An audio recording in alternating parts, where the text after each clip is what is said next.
electronic power steering,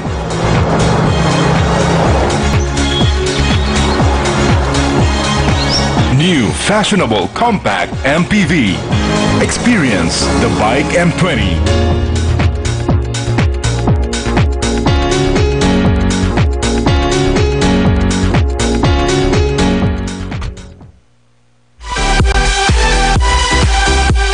And stylish fashion items for women. And the unique products for men. Being in top shape with health and wellness. Grab and get with your Get Go gadget. Be anywhere around the world with easy travel. Choose from our gifts and souvenirs. Amazing items for our precious pets. Automotive parts and essentials. Make your everyday living worthwhile with Home and Living. Special gifts for our kids. Shop anytime, anywhere. Easy does it.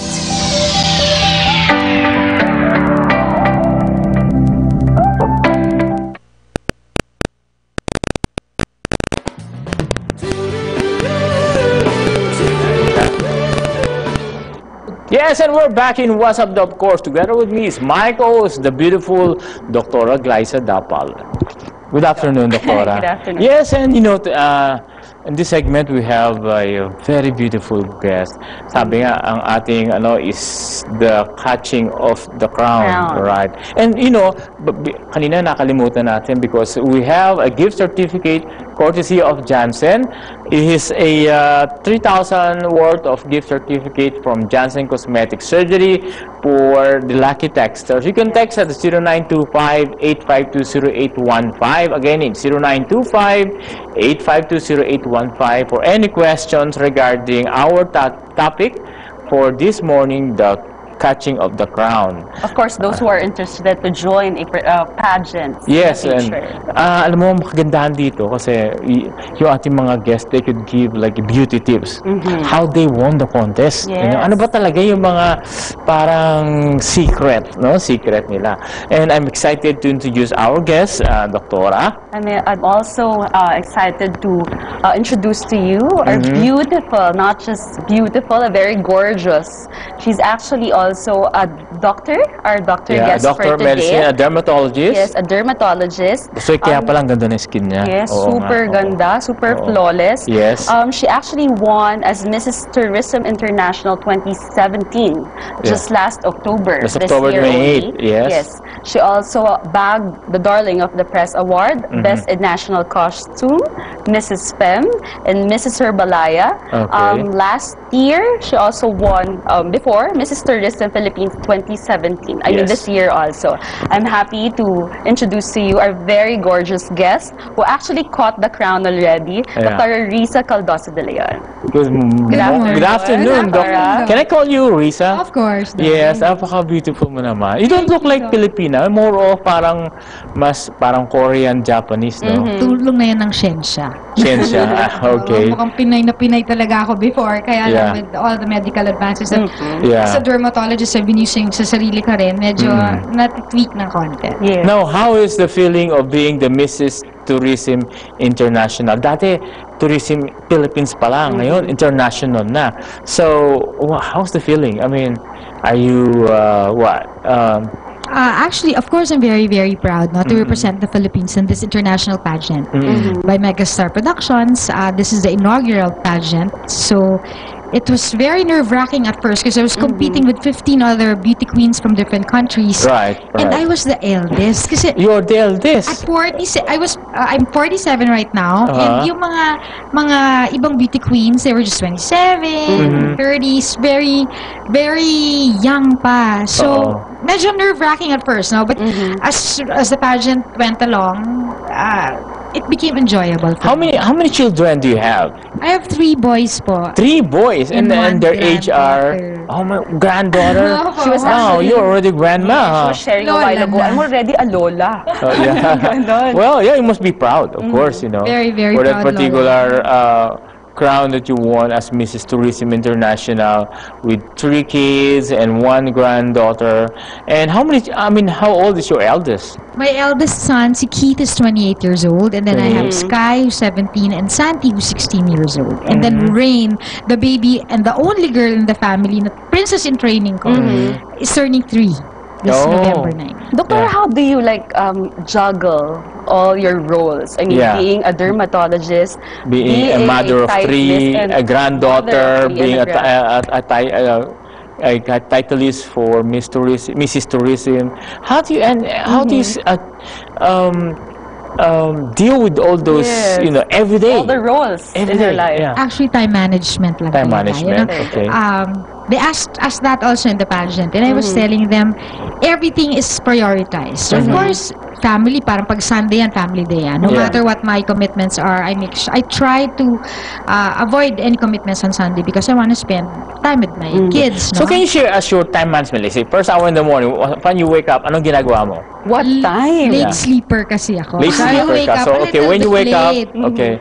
What time you wake up usually? Mga 8:30, 9 o'clock yan. Kaya Okay. 11 o'clock na start ng clinics Parehas ko. tayo. Oh. Kasi talagang Okay. hindi mo ako magigising ng maaga. Mainit ang ulo ko niyan. Okay. Nocturnal pala, doktora. So 8:30 you wake up, of course you do your personal things like taking a shower, everything, doing some makeup, choosing the right clothes you wear for the day. I put makeup. Okay. For pageants. Ngayon lang, lately na lang, when I was into the pageant, pageant world, no, na nag-high heels ako, nagbe-makeup ako. Before, talagang wala.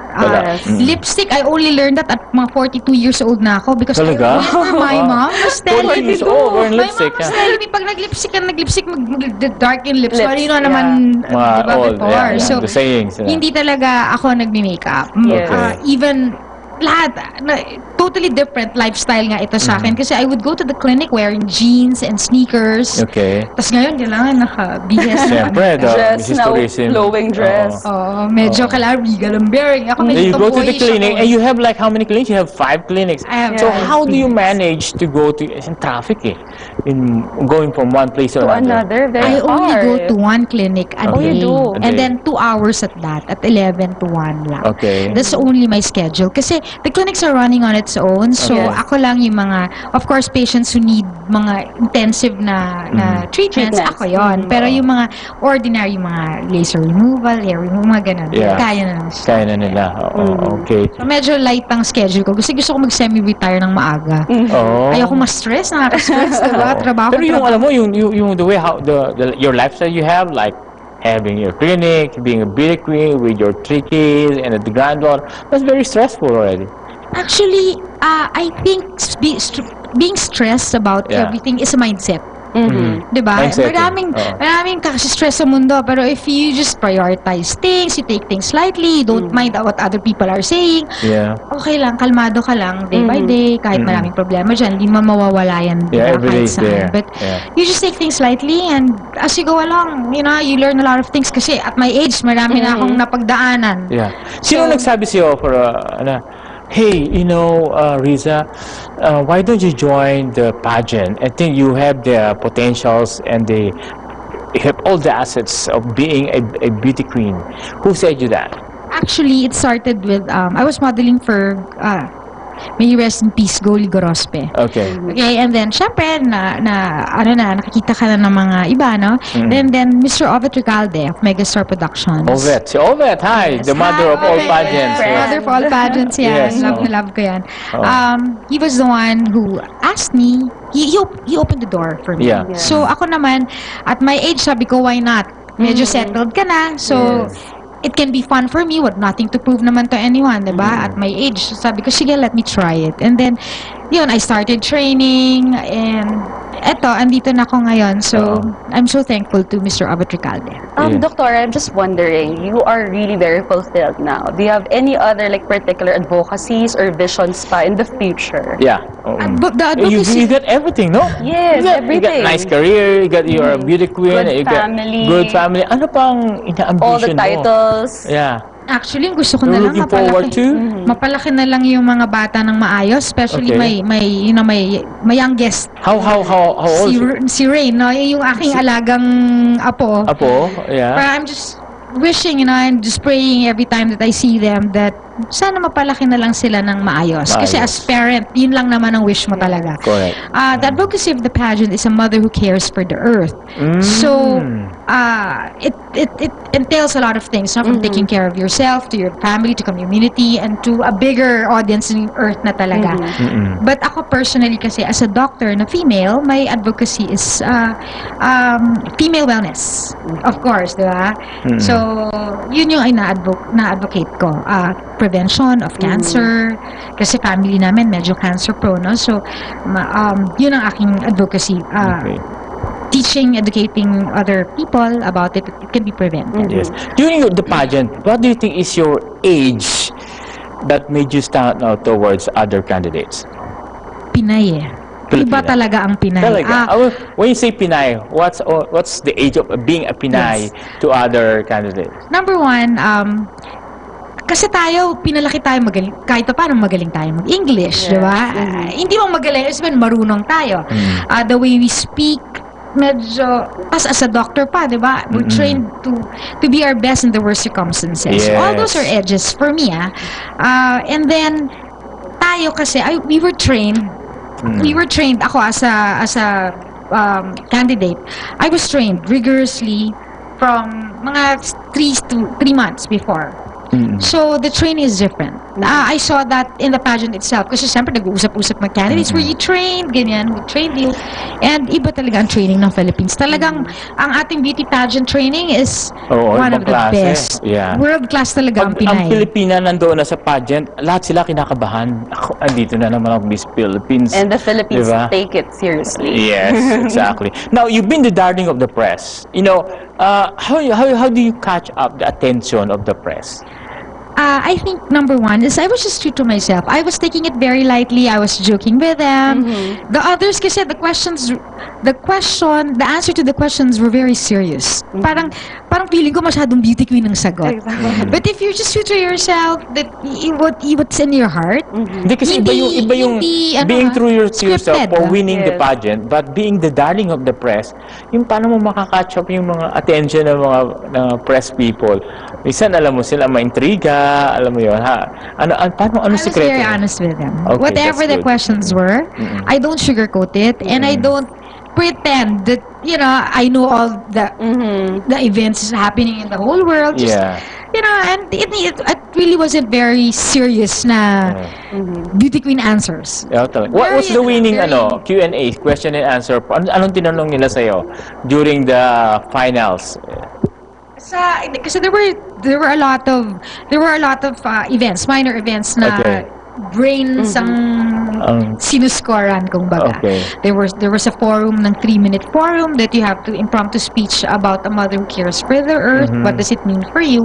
I think that was the main gist of the pageant. Kasi that was also asked during the question and answer yung last day sa final coronation. What was the answer? What was the answer? If you still remember of Miss Risa.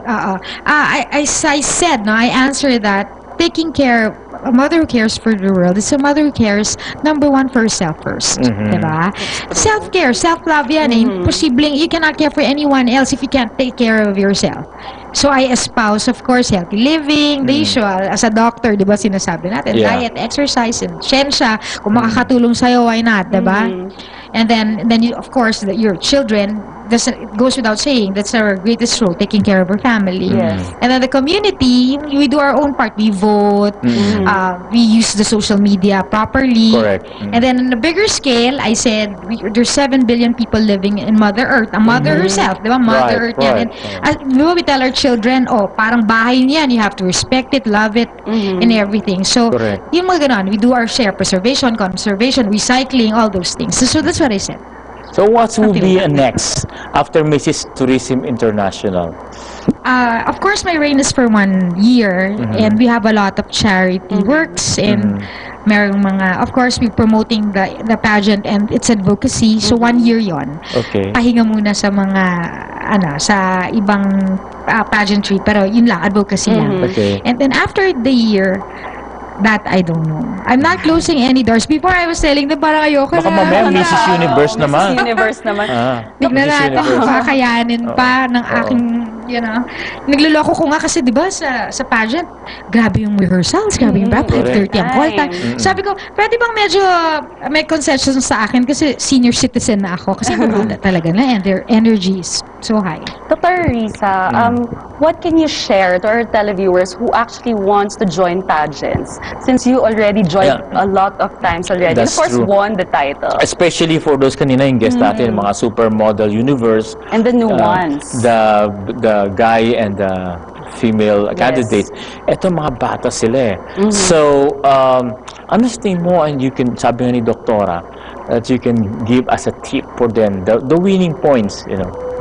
Number one, I'd like to tell everyone that age is not a hindrance. Age. I'm 47 years old. Meron pa pong Mrs. Grandma na pageant, Grandma, no? right. So, it's not a hindrance. You can be a beauty queen at any age, starting from kids, na mga Miss Cinderella, ganyan, hanggang Mrs. Grandma. So, age is not a hindrance. Anybody po, kahit anong edad po niyan, pwedeng sumali ng pageants. That's true. Now, of course, it's time-consuming. There are sacrifices, of course, no? Time with your family, time in your off sa trabaho.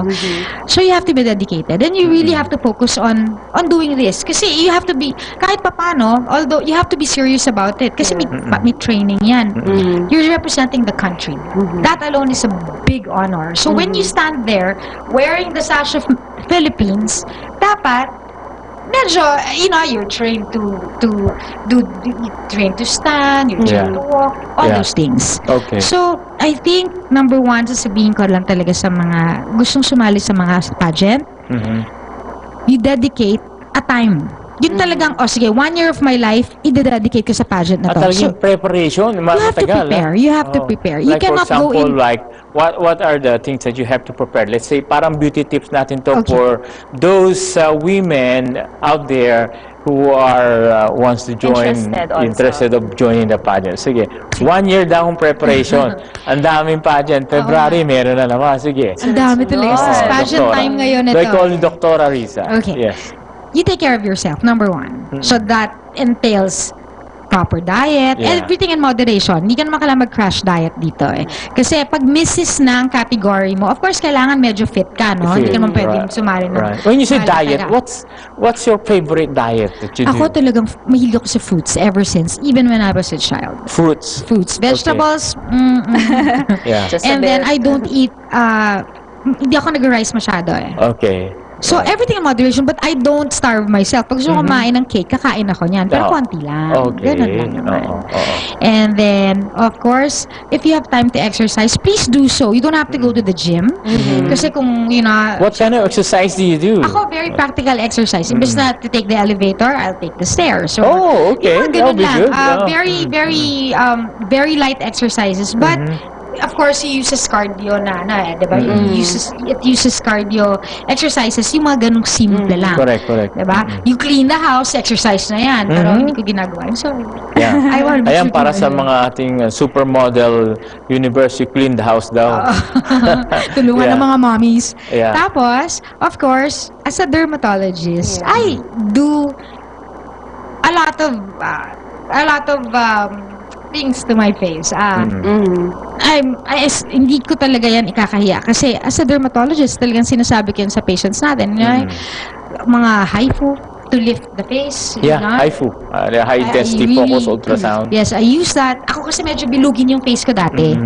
Tapos, mamaya nga magpapahay po ako pagdating sa office. Siya kaya nagiging Korean ng look. Yeah. Diba yung mention kasi yun ang ating beauty standard ngayon. Yung V-shape na dati kasi ubal eh. So, bini-V-shape ko yan. V-face, correct.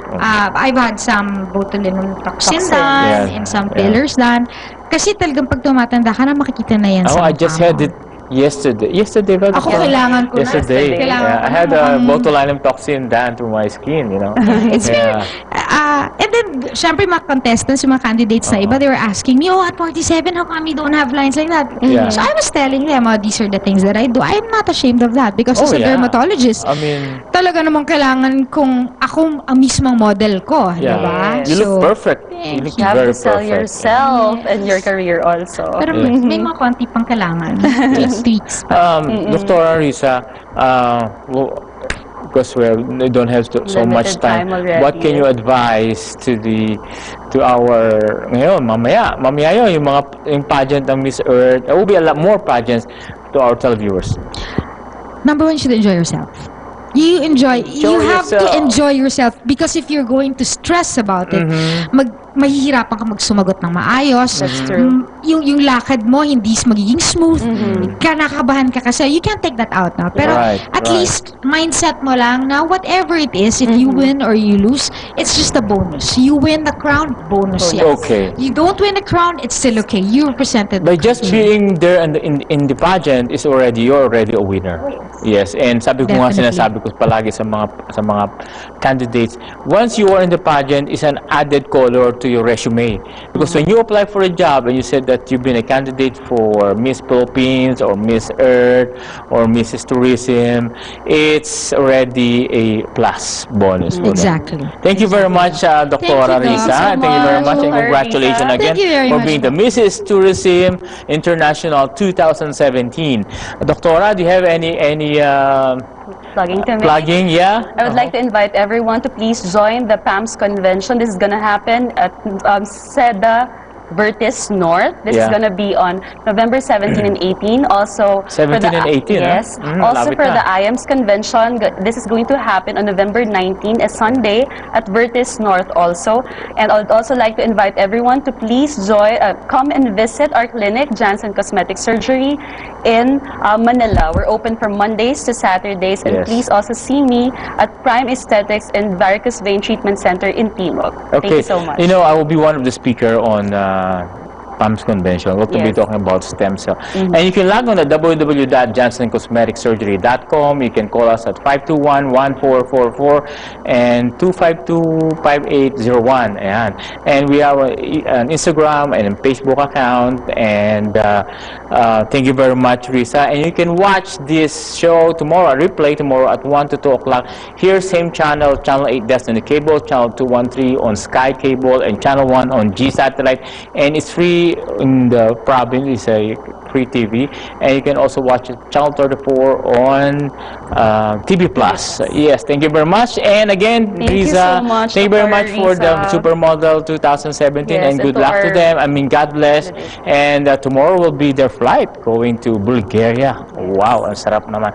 Again, I will also inviting you today for the pageant, the Miss Earth pageant 2017. It will be a Mall of Asia Arena. Okay. Thank you very much. Thank you very much, Global News Network. And thank you very much again, Dr. Dapa. Thank you so much. And we'll see you next week for another episode of What's Up, Doc?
No signal?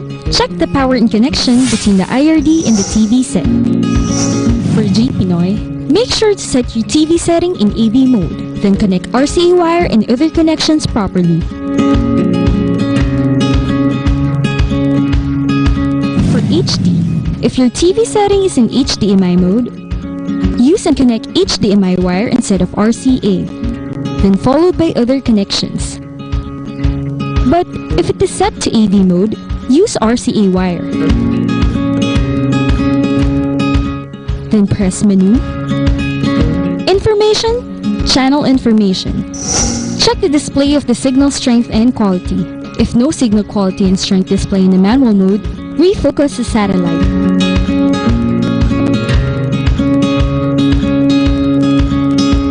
Before doing the refocusing of the satellite, check the weather condition.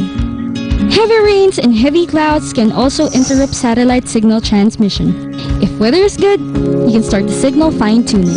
Fine-tune the signal by monitoring the signal strength and quality on your TV. Once achieved, the best signal level scans all channels.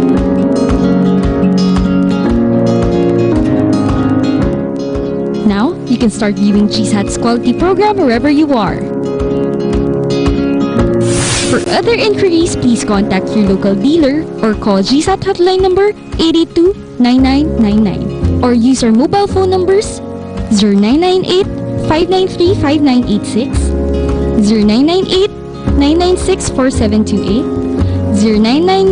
0999-990-4728, 0925-800-3429, 0922-831-4728, 0917-835-8002, 0917-810-4728.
Magkanta, pasalamat king mimye Pampanga Pampanga Pampanga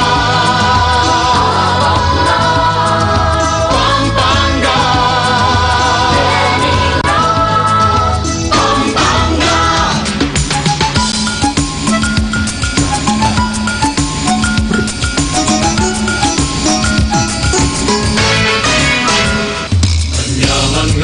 pamangan, inglutong kapampangan, sisig, pindang at puro, tagilok, kamaru. Pinangasan kulang lang, kilo, pagat at satu, pansit, luglug, talangga, birihipe sa uman. Mekeni, kuki ka, Manaus ka, Pampanga, Mekeni, kuki ka, mamasyal ka, Pampanga. Abe-abe, tuki-tuki, libut-libut, turut-turut, etupe-abe, mamasyal ka, Pampanga. Balenamit mo king lagu, kailangan dumayo, king patag man no bundok, dumurot ka bunto. Mekeni, tuki, Manaus ka, Pampanga, Mekeni, tuki ka, mamasyal ka, Pampanga. Abe-abe, tuki-tuki, libut-libut, turut-turut, etupe-abe. Mekeni, tuki ka, Manaus ka, Pampanga, Mekeni, tuki ka, mamasyal ka, Pampanga. Abe-abe, tuki-tuki, libut-libut, turut-turut, etupe-abe, mamasyal ka, Pampanga. Tumisa kang pialbe na patungkol ding balen, biyaya liwang pyesta, kulturang pakaman. Tuligan pa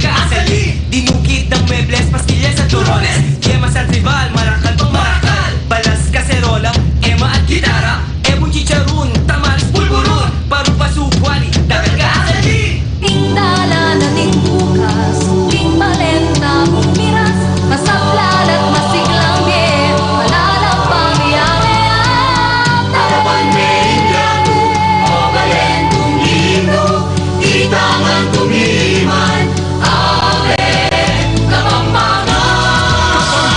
Begerito kita, palaros na Pampanga, begerito kita, pamasyal na Pampanga. Mamasyal ka. Abe, abe. Tuki-tuki. Eto que ave, pamasyal na Pampanga. Begerito kita, palaros na Pampanga, begerito kita, pamasyal na Pampanga. Ave, ave, eto que ave, pamasyal na Pampanga.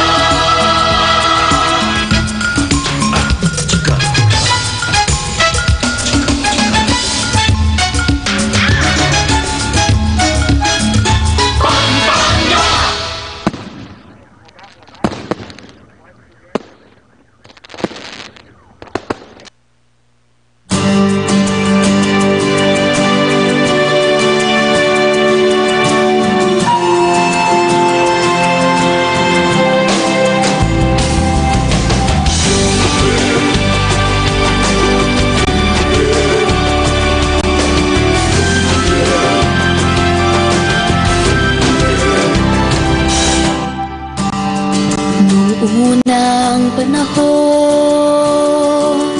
kay gandang pagmasdan, beldeng kapaligiran, simoy ng hangin, kay sarap lang hapin, at walang polusyon, saan man tumingin.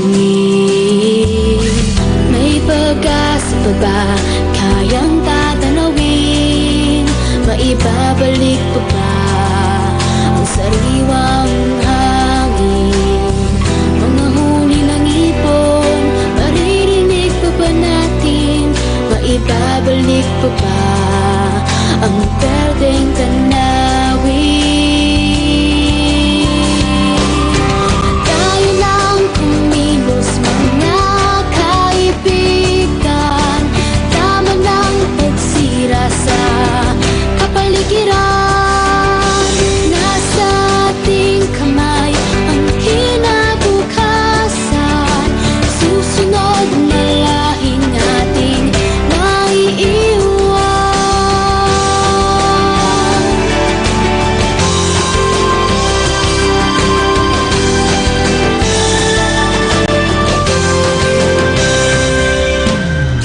May pag-asa ba, aking kaibigan?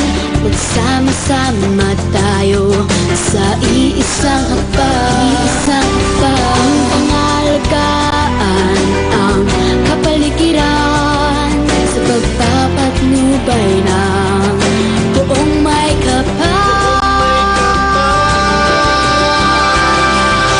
Tayo nang kumilos mga kaibigan, tama ng pagsira sa kapaligiran. Nasa ating kamay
programa ay rated PG. Ito ay nangangailangan ng patnubay at gabay ng magulang para sa mga batang manonood.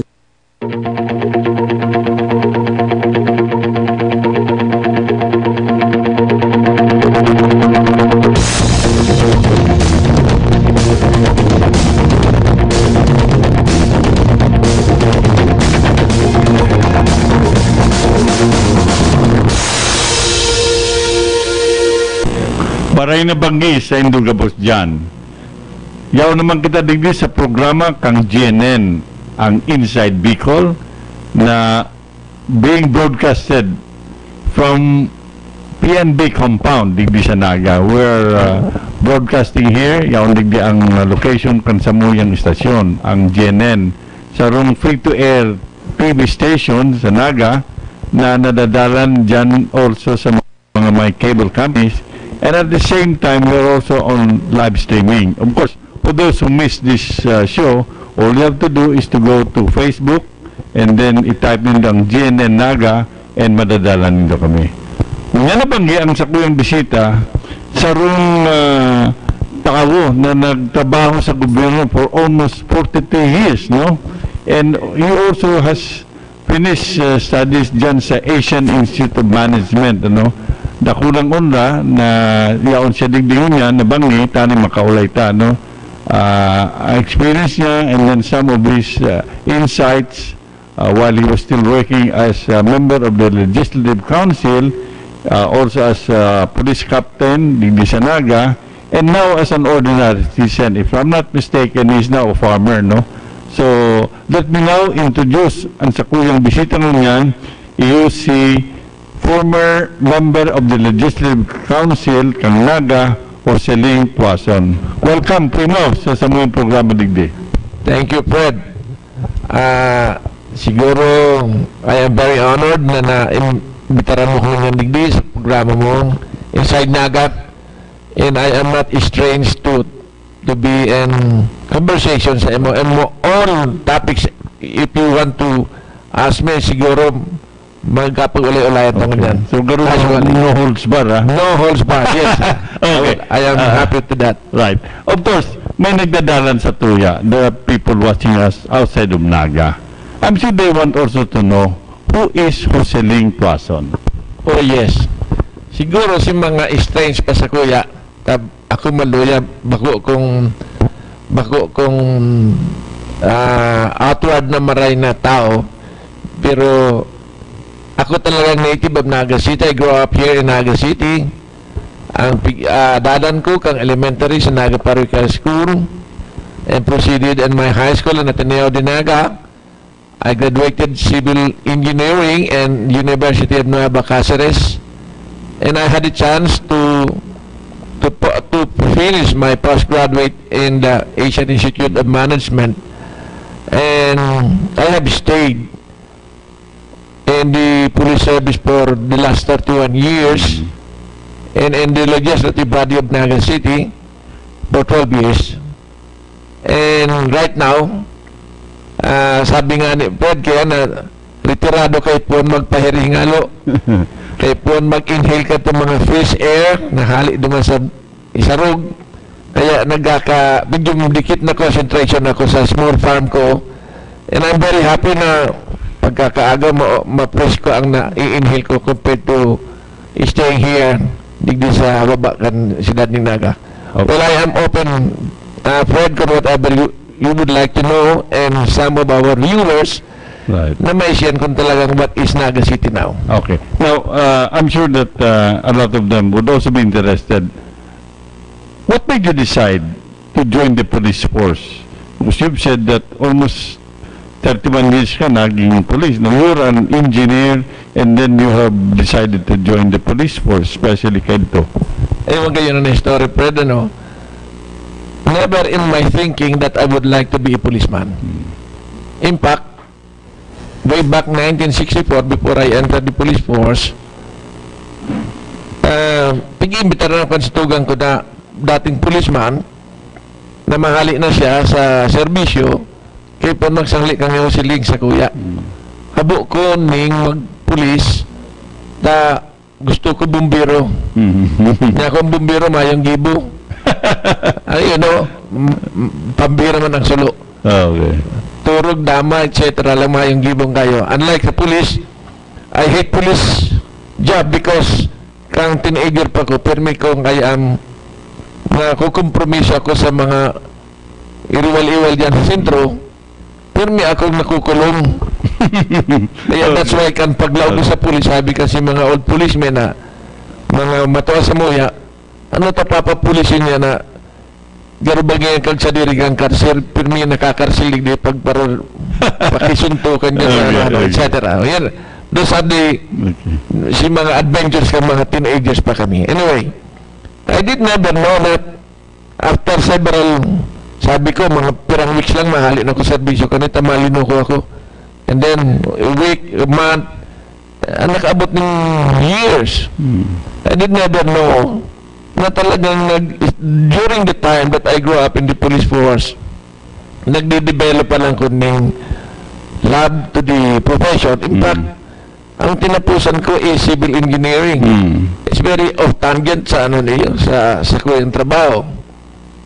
Well, anyway, siguro it is talagang I am destined to be there.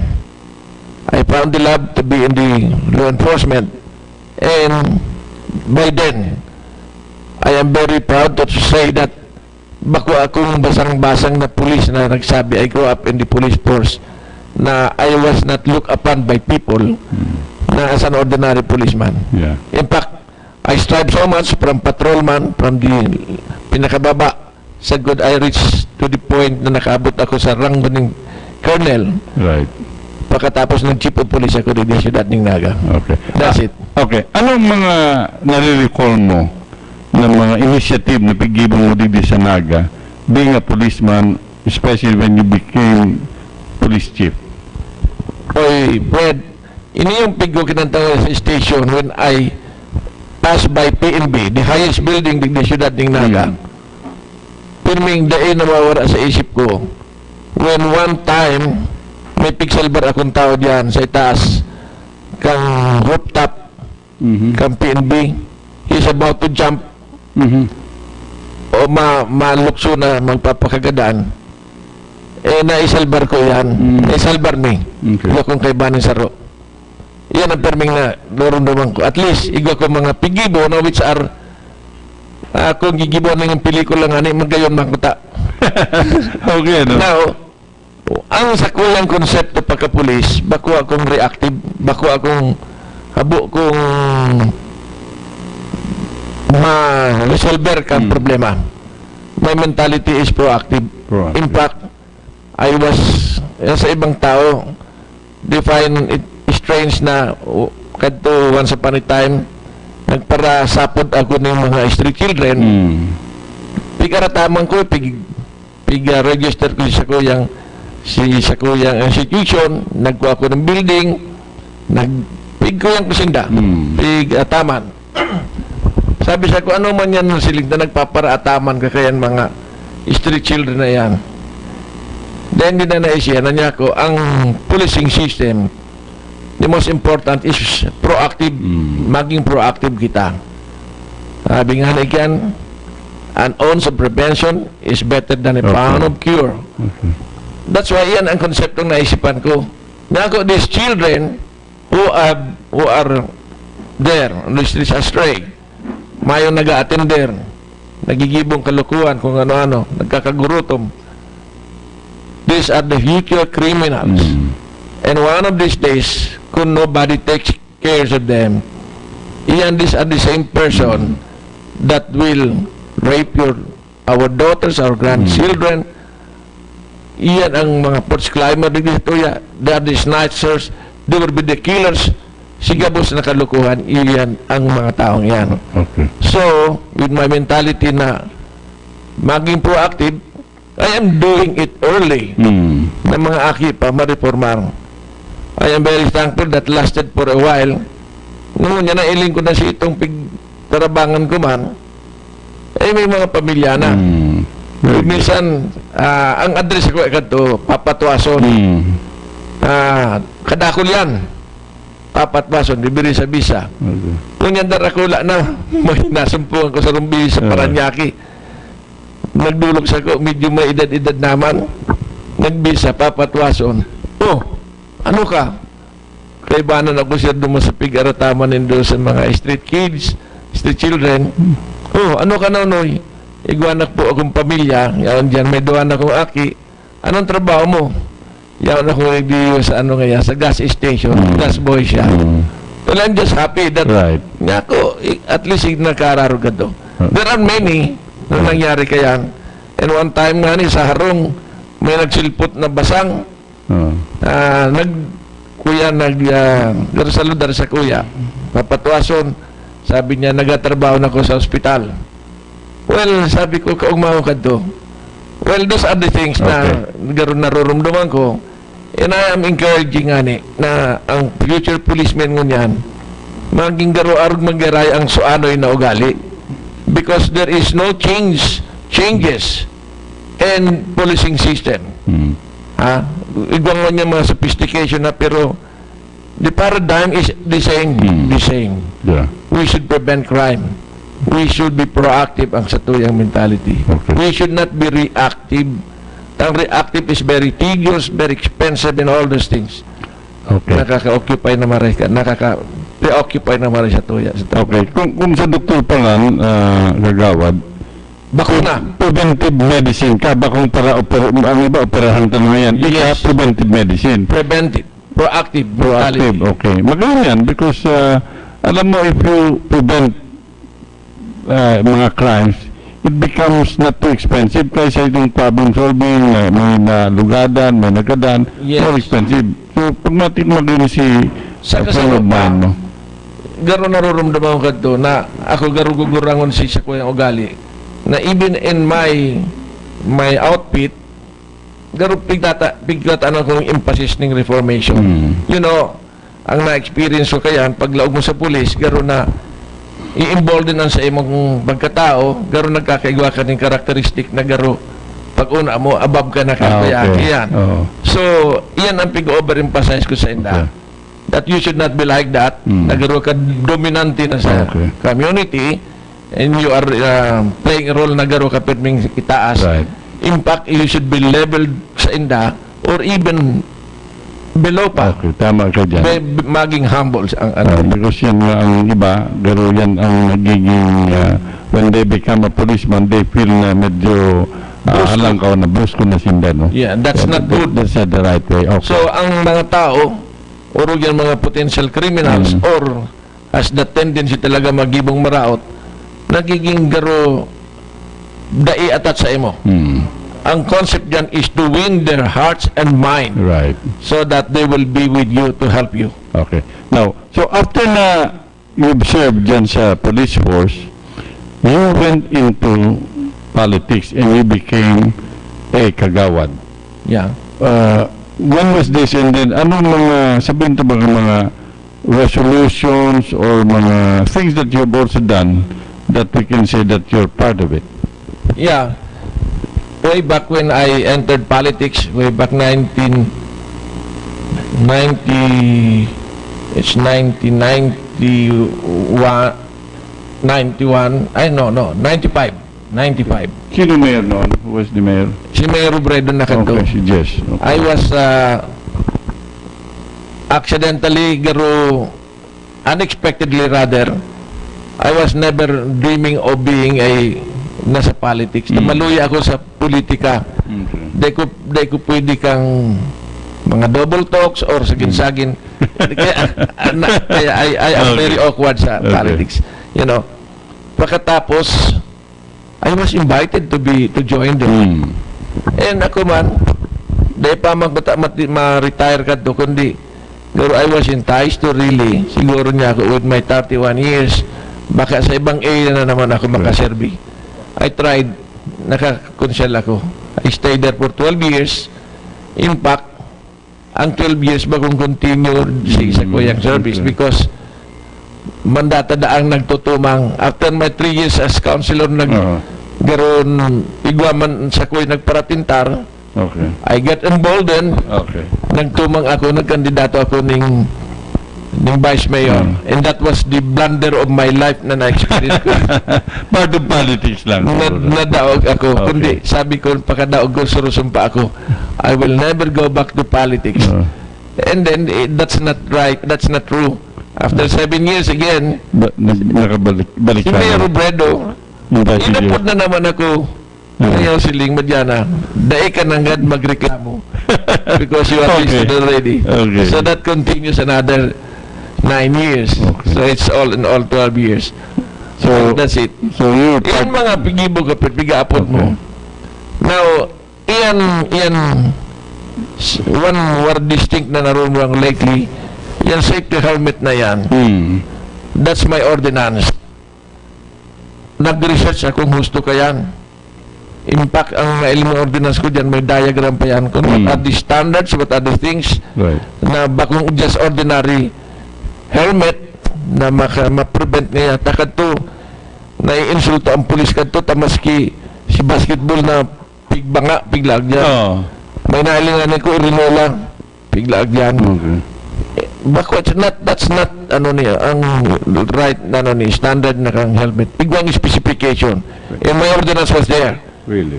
And after a while, nakigwang national law. Almost copied. Oh, I see. Almost copied. Kaya, there, the ordinance is arrogant. Even in the use of any cell phone while driving. That's my ordinance. And then naging law. Well, yan ang nakukuyan ko na sinisip ko kaya medyo siguro naging inutan lang. And accidentally, nationally, makakapi pa lang. Kaya I'm very proud of it. Na nakakapi sa kuyan. In fact, maski sa kuyang ordinance, bawal yan mag-cover yan sa laugon panghalag sa Naga because kados itong tandem.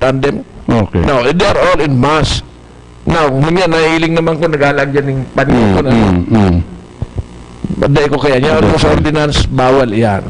Yan, pagpasakay kang mga hubin, ayan, mga aki, bawal yan. Pasakay kang yung back rider sa motorcycle without safety helmet. Yan yung sa ordinance ko. And then, it is now a national law. Ano pa daw, gulpi kong nakukuyan, kundi maluya ko sa publicity. Basta pigibo ko na, let it be there. Okay. Now, let's talk about the present situation. Of course, you are now retired, but I know for a fact that as a retired person, you always want to be involved also because you want to contribute some of your ideas, kung ano pwede mag-ibo. Now, I understand, member ka kaining People's Law Enforcement Board? Yeah.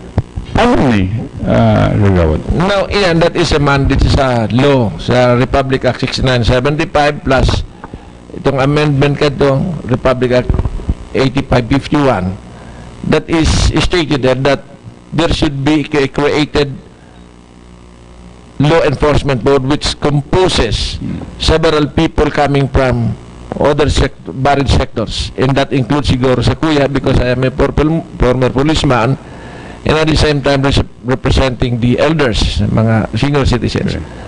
Now, diyan ang board, it is a body wherein iyan ang garo pig-uusipan kadtong mga nagpapasaway na mga pulis.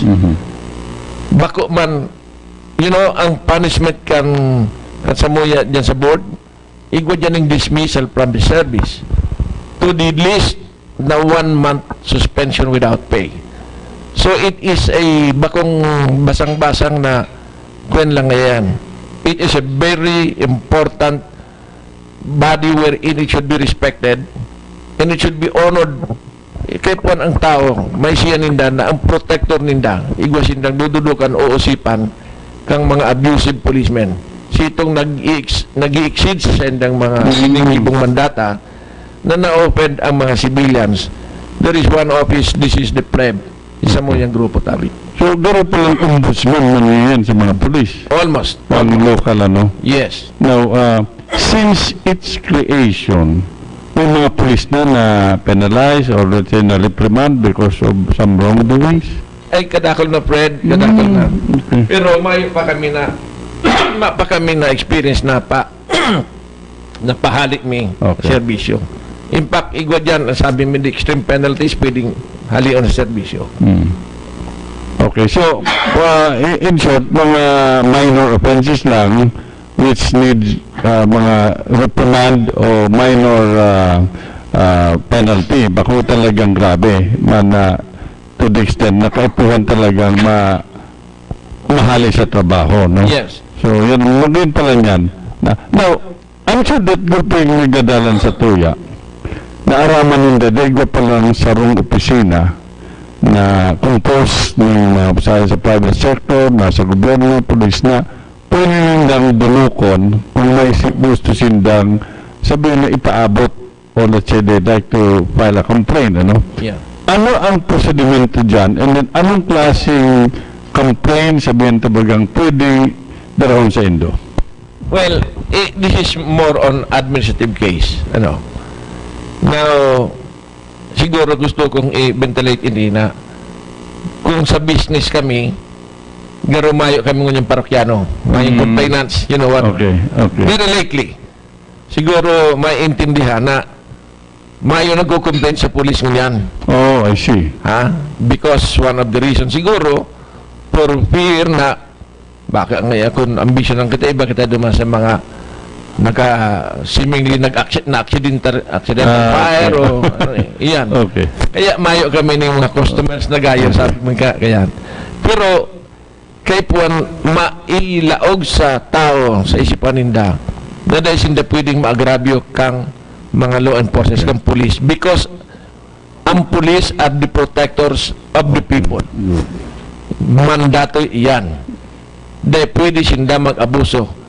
Igwan ng mga graduated na penalties that can be imposed on them. Now, ano niyo? Lately, mayo na gayo kami. Mana-terminate mo na si mga pirang kaso mi. And we go out our way na naman ngunyan to educate people from barangay to barangay to have our future plan is to have a sort of a continuous seminar sa mga barangay so that they will understand what are the existence of the pleb. Okay. So, tingin ko ba kayo ng epekto ko yan because tinataan-taan mga tao ng assurance na ikaw sindang pwede dumanan kung may namalisyan sindang may mga wrongdoings, ano? On the other hand, it also calls the attention ng mga pulis na they should not do anything that is against the law or mag-abuse because igwan ng opisina na pwedeng apo doon ang attention nila. Kaya gano'n magayon nababalance ang pulis. Exactly, Fred, na kayo po talagang maintindihan kang mga citizenry na yaon ang pleb. More especially ngunyan at this stage, garo ang pulis na sa reformation or changing the picture of policemen. You know, they were turning so much kang very recent si mga killings na ito sa itong mga shortcut operations na I would say. Ngunyan garo kay puan ini nagibunta na this is not the thing that they should be doing. We are here, the pleb, that can suppress their itong mga pag-iisip na maraot. Tama, magayon yan. Now, I understand na igwang one time may pasa dyan sa Sanggunian. I don't know if it's your time, no? Also, a part of this sabi mo yung prevention, no? Prevention the commission of crime. Itong paglaag ng mga CCTV sa mga institution, no? In fact, earlier, I was at the Sanggunian, nagdadahog ako duman, may pagigibong deliberation duman sa mga member kang Legislative Council dito sa Naga, nagpupuner na si may mga business na ang capitalization is 100,000 and above must now install a CCTV camera duman sa business niya at duman sa luwas, ano? Ano ang pakaaram ko ini garo pigpasa na ka ito ini but garo din garo na implement. Anong observation mo dyan? Yes, iyan, nakapasar yan katong yaon pa ko sa council. Nagarong nga ni ba kung 100,000 si worth of investment sa business, garong mga 50,000 lang. Figure requires na mag-install ng CCTV saka security guards. Okay. Security guards. Kundi, kung minsan kadagol kitang ordinance na dai na i-enforce. Yun lang ang kulang ta sa enforcement siguro. And the CCTV helps a great dakula na maray na tabang yan in crime prevention. Ay potential criminals sa kong experience, naisip yan ng pirang bisis, kung bakong spontaneous ang sayang ginibo, halimbawa kompromisong suruntukan tulos o garadanan, bago mag-committer ang sarong potential criminals o would-be criminal, naisip mo na yan ng pirang bisis. So, kung halimbawa ba nga may sarong establishment na may mahahabon dyan, siyempre mailing isip mo na yan. Ikot po ko sa kan CCTV. Why do I have to do it? So deterrent. So deterrent, it's a great deterrent. Impact na iling sa TV, there were lots of solution of crimes or na-solve na crimes through the help of the CCTV na identify si mga perpetrators. Kaya ako, I am for the CCTV. Kung pwedeng masaturate ang all corners of Naga City or any place, it will be better because this is one form to prevent crime. Aram mo ang definition ng crime, simple man na kaya na. It's a triangle of crime. And what is the triangle of crime? Ang one side is that a potential or would-be criminal has that capability to commit a crime.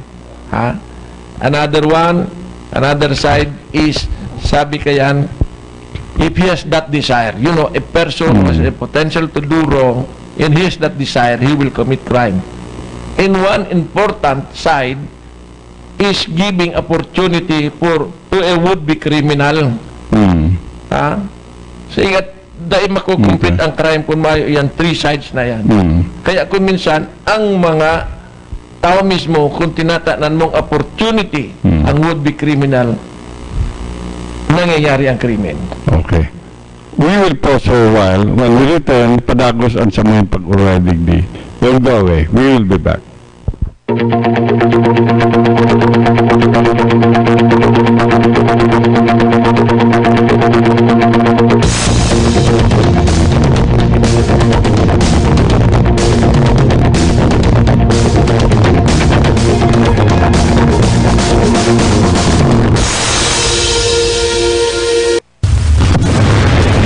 Ikura na naman mga budang, kaya naglalangkaban na naman ang mga helang urog na ang dengue.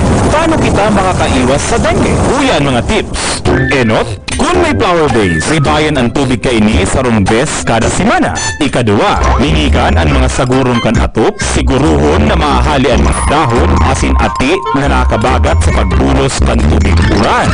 Ikatulo, siguruhon na daining tubig ang magamit na ruweda, lata, bote o tansa o tubon ang proper waste disposal. Ikapat, siguruhon na maining tubig ang saludan kan refrigerator asin katuhan. Ikalima, takupan ang mga balde asin mga drum na tinitipunan ng tubig. Ikaano, magsuulot din mga halabang bado na mataon ng proteksyon sa mga braso asin tabay. Ikapito, linigan ang palibot urog na ang makali. Asin ang ikawalo, kung may kalinturan na ning duwang aldaw, asin may rashes na ang buklit, magpakonsulta tulos sa pinakarading health center asin ospital. Kami po, si Mayor John Boca, parabangan ka pong sugpuon ng dengue. Araw-araw ka pong buwigan ang palibot kasapuyang harong. Sa disiplina asin kalinigan. Wala, malilikayan. Ang pagirundong na ini atod sa indo kan gobyerno lokal kan Naga sa paagi kan City Events, Protocol and Public Information Office asin kan City Health Office. Aram ba ganing doon na ikaw kitang pwedeng dulukon kung ikaw kitang reklamo sa mga abusadong pulis? Yaon ang People's Law Enforcement Board o PLEB na binilog sa iraron kan Acta Republica 6975 asin 8551. Ang PLEB saro sa mga opisina na may kapangyarihan na danugon, resolbaran, asin desisyonan ang mga kaso administratibo na sinaangat kan si isay man na namamanwaan laban sa kapulisan na naglapas sa indang katungdan. Sa syudad ng Naga, ang PLEB binibilog ni Attorney Mila Francia bilang chairperson, Attorney asing konsihala Miles Rugid Arroyo bilang vice chairperson, retirado koronel asing dating konsihal Jose Tuason, punong barangay Buboy Salva, dating punong barangay Antonio Amparado, asing konsihal Lito del Rosario bilang mga miyembros. Ang pulis dapat nagsisirbi asin nangangataman sa namamanwaan. Kung may sumbong, makipag-ulay sa PLEB, mag-upload o mag-text sa 0908-279-7619 o magbisita sa indang opisina na yaon sa City Hall. Naga City People's Law Enforcement Board para sa matanos na kapulisan, kasurog ka namamanwaan. Ang pagrundong na ini, hatod sa indo kang gobyerno lokal kanag sa pamamayo ni Alcalde ng Bonga asin Vice Alcalde Nelson Ligasyon sa paagi kan city events, protocol, and public information. Mga gamit sa opisina, nandyan na sa antena. Gamit ni kuya sa eskwela, nandyan na sa antena. Gamit na kailangan sa bahay, nandyan na sa antena. Mga laruan at propaganda, nandyan na sa antena. Nandyan na sa antena. May eskwela ba sa antena? Ano plano niyo this weekend? Manonood ng sine! O manonood ng concert! Ako sa bahay, kakain, manonood ng TV kasama ang pamilya. Salamat sa GPinoy Satellite TV. 99 pesos lang kada buwan. Sulit ang programs. Digital pa. Enjoy, di ba? Satellite TV na 99 pesos, dito na tayo! Luzon, Visayas at Mindanao. Mag-GPinoy na. Call local dealers nationwide. GPinoy Satellite TV. Dito ka na.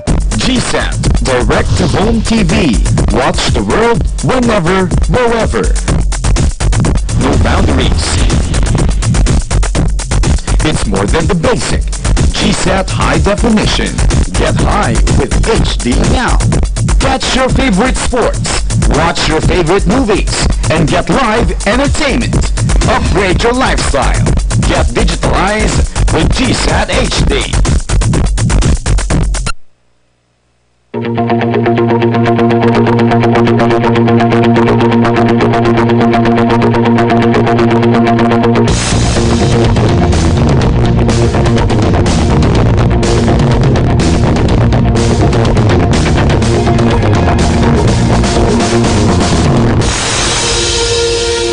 Okay, minabalik kita digdi sa programa kang Inside Bicol digdi sa GNN TV48 Naga, broadcasting from PNB compound digdi sa sentro kang Naga. And ang sa kuyang bisita iyo si former member of the City Council of Naga, Jose Ling Tuason. Pigulayan mi ang mga experience niya and then some of things that perhaps all of us should look into, no?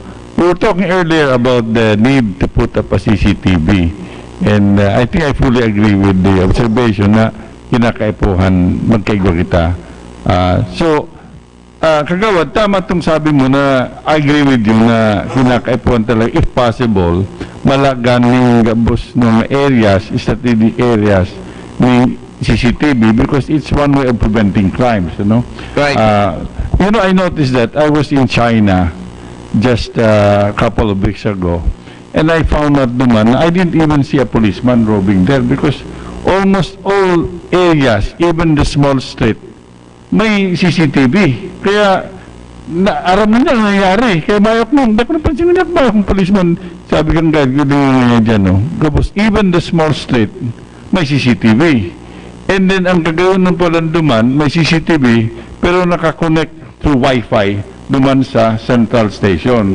Kasi siguro sabi ko nga ni sa Naga, I think we should also have that concept na while mga establishment malag ng mga CCTV ang City of Naga Iguaman, but it has to be connected through Wi-Fi duman sa sarong istasyon taning immediately maaraman. Kung duman man lang sa harong kang mga ni CCTV, nakatape lang, paano mo yan ma-action ng tulos? Pero kung connected yan, duman sa central station, immediately ma-access mo yan. Yeah, right. Yung mga ano dyan.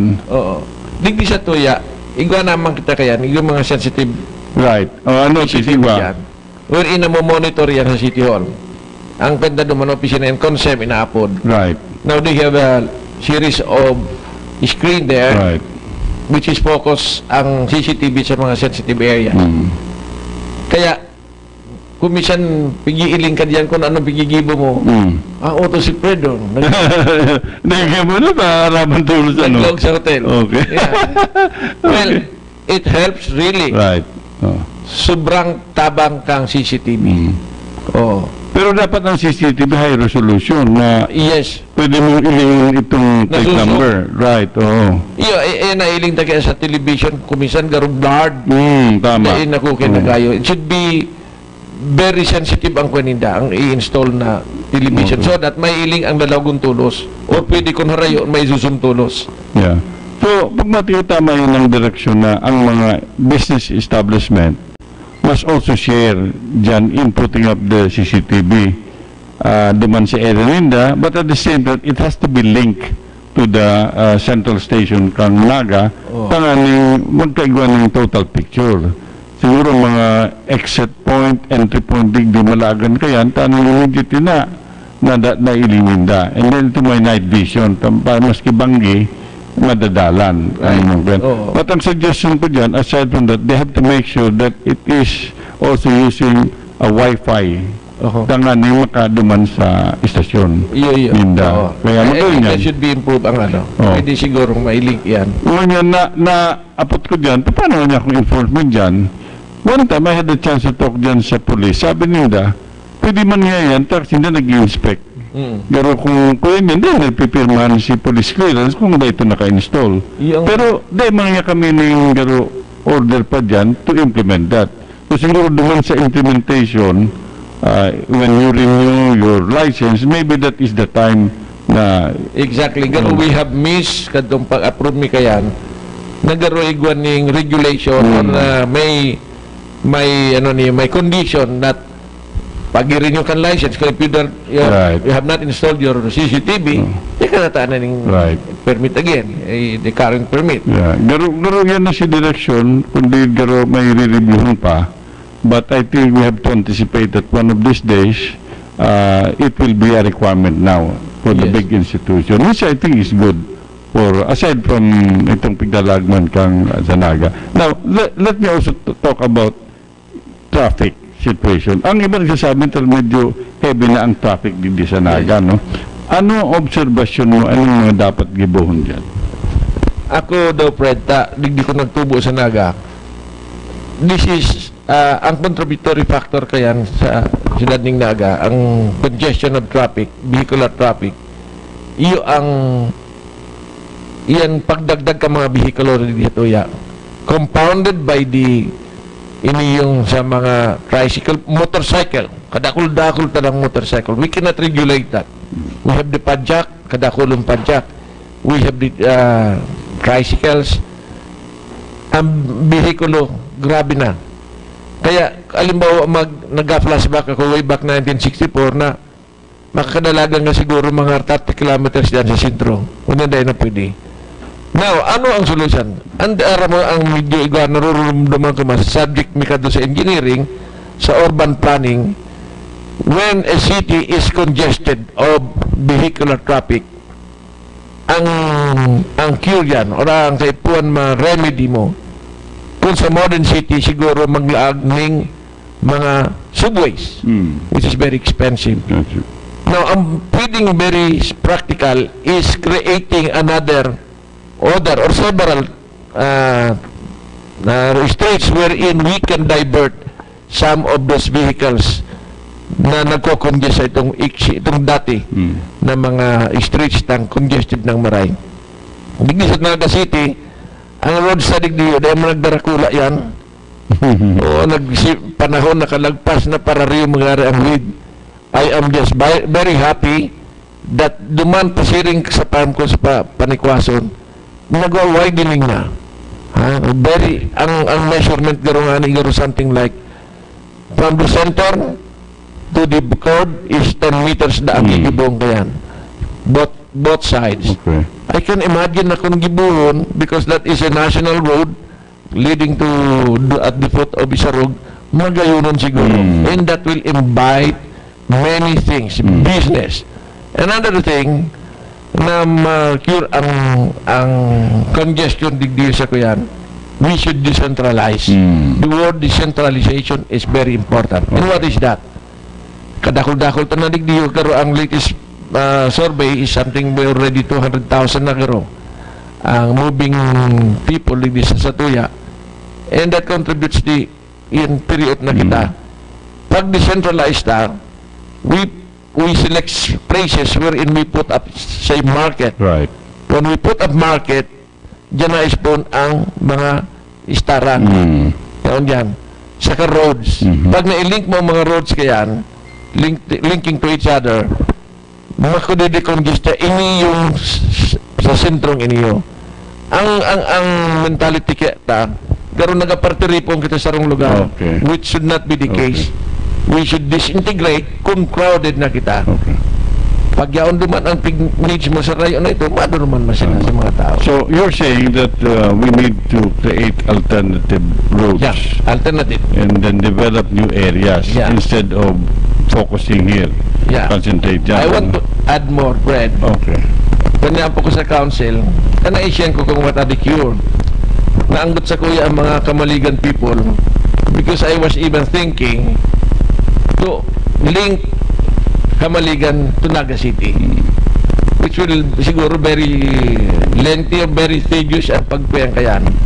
Pero niya ko, ang Kamaligan is a sleeping town, and once upon one long time ago, ang Kamaligan is part of Naga City.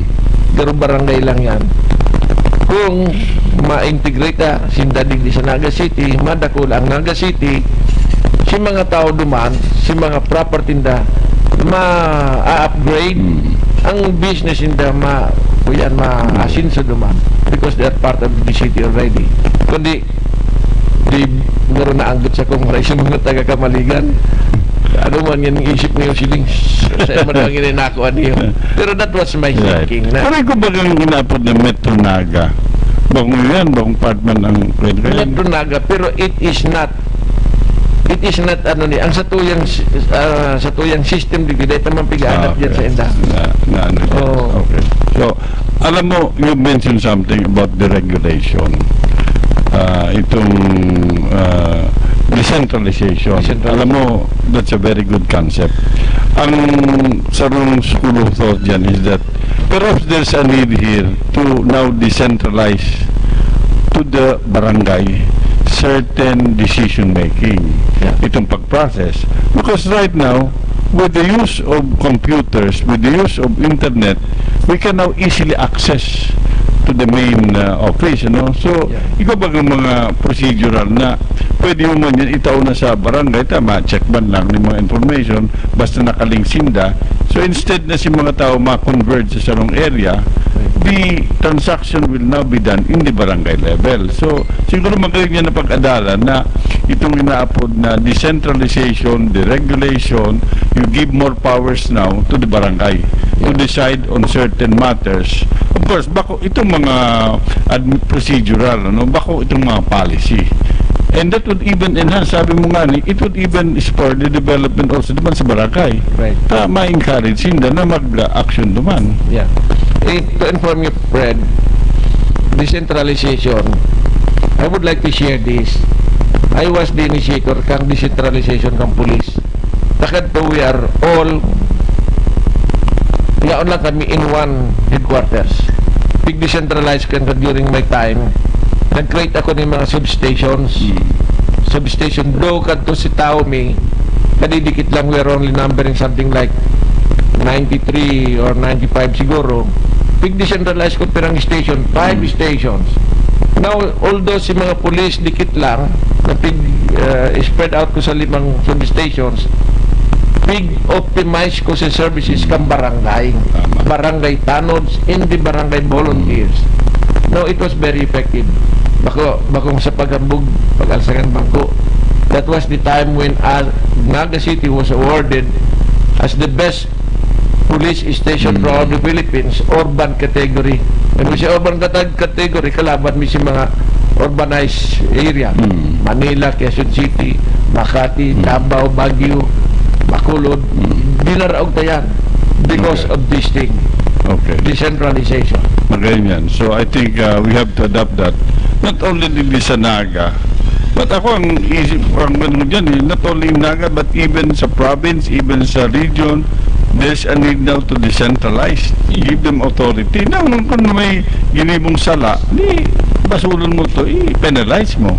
So kaya sabi mong, yung technology tangon yan, madali na ang communication, ay you throw the record to them. Right, exactly. The recording, madali na. And with the wireless internet, you don't have to wire it.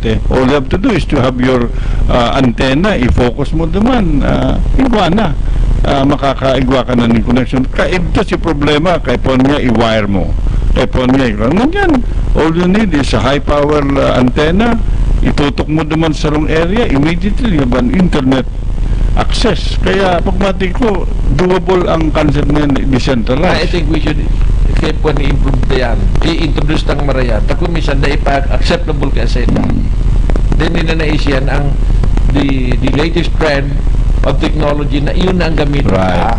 That's ako ang gugurangon ako dahil kung nagaparapan, pero I know hindi niya ako introduce na yung high-tech na naman. Right. So, but the most important then is that your internet must be strong. Yes. Otherwise, kung 2 Mbps ka lang, magpo-problema ka.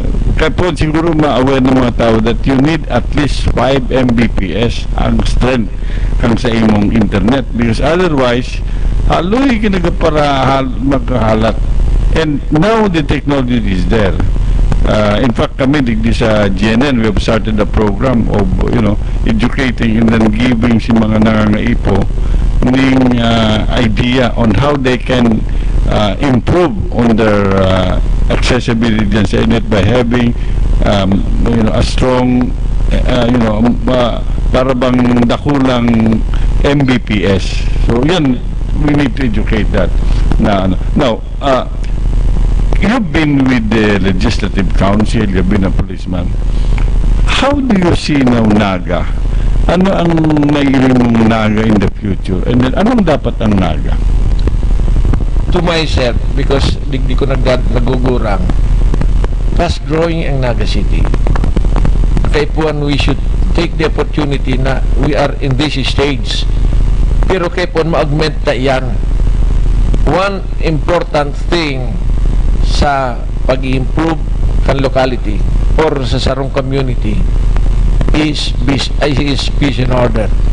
That's why ang role ko garo as a legislator kadto, I am more on sa peace and order. In the absence of peace and order, there is no tranquility in the area. Mayo ma-spawn, mayo ma-develop ni maray na business. That's why sa kuya, ma-improve tang maray na ang magiging ma-develop sa tao are all friendly, they are safe, they can move around freely, na mayong fear of criminals or mga bad elements. Yan ang kaipon siguro. And ang Naga City, because we are getting congested, so congested already, kadakol pang vast of area na kaipuan na i-expand. Going up there is siguro kaipuan ma-develop yan. Digdi sa down area ini, we are congested already. Ang may spacious na maray is going at the foot of Isarog. Kung pa naman na maray mulping business na pwedeng establish naman, and we can develop all the farmlands there, pwedeng maski ilagan ng mga industry na nakula naman. Okay. Well, I think there's no doubt. A lot of people know that Naga has really made a lot of progress, no? In terms of income, in terms of business investment. Aram kang, not only here in Naga, but in fact, aram digdi sa the whole country na Naga is really progressing. Naga has reached its target na ang annual income dakula na. So siguro we have to take advantage of that and preserve it na dai magbaba. In short, it has to go up and up, no, ang kuyan dyan, no. But some people say that it would always depend on the leadership sa sarong banwaan, ang progress, baka man lang yun sa kwan. So, anong naiiling mo digdi sa Naga? I'm not talking about political na ini, ha? How do you see the political situation in Naga? Anong political scenario na pwedeng mangyari digdi sa Naga? Ako do kaya, sabi kit, may ang mentality nga ni Osili, karugurahon pa. Ang kuyang ko talaga, kay puan maging pragmatic, practical lang ang tao. What is there, iyo ang kunon mo, i-implement mo. Pagkatapos mga bagong technology, i-input mo. That will be easier. And one thing more, siguro kung sa politics, digdiyo sa tuya, which is linked to pag-asin sa kang economy ta digdiyo, nagiging snail pace ang improvement kang Naga City because we lack two factor that is very important that's a national government should attend to. Okay. And what is that? Ining railroad, kung igwa kita kagiral kan railroad, saka ang airport ma-improve, maasinsong maray ang Naga in its environs also. Maula kitanda. Ang railroad, you know what? Kung dai hinali sa railroad, iyan highway tang iyan, bless ko ta ang gagastusun yan. Because all the transport will be all may utilize ang railroad. And sa transport of sa tuyang mga commodities, it will be easier, less accident, ang whole of people can gulpi. In this is, you know, mag-obserbar ka, nakaabot naman ko sa Hong Kong, sa Thailand, saka sa Singapore. Ang railroad ka importanteng maray. In Singapore, in Hong Kong, nagtatahi-tahi. Malate ka na ka makasabay sa training. You wait for 10 minutes, another yaw naman. Yan ang kaipunta siguro digdiyo. Now, they don't utilize the cars, didikit ang cars. Tama. Efficient ang mass transport system. Very efficient. Very efficient. Saka ang movements kang tao marikason. Urog sa Thailand in Hong Kong, dahil ang tawag sa ributon. Daralagan sa train. Pagkatapos magkakawara. Totoo yan. Well, I heard lately na nagkaigwadig forum sa Naga. I wasn't here because I was in China. And they were talking about the PNR, the revival of the PNR. Ang pakaintindi ko, as far as duman sa nabasa ko, and then na-interview ko digdi sa advocate dyan, ang gobyerno has now decided to pursue the PNR. So siguro ang kinakaipon ko yan, ang mga tao maging belto, i-monitor anong plano, aring nang gigibuhon. May nadawagman ako na ano natahali ang China ngaya, paano nataba kung sa ibang countries. May nagsabi man na it's only China who has offered to finance it. If there are other countries, it should be, they should to make the offer, no? So siguro, let's take kung iwang interesado dyan, let's now work together, tara ni ma-realize yan. Because kung para diskusyonan naman yan, madidelay naman siguro yan. Aram mo, Fred, haloy-haloy na nadangog ko na ma-improve ang sa tuyang railroad. In fact, igwang plano na extend up to Mindanao ang railroad. Nadanggo ka to dyan, igwang garo nag-introducer na sindang lagang railroad and train from Italy. May nag-proponer dyan na sa Japan, lately Japan ang nagpuin dyan sa tuyang railroad.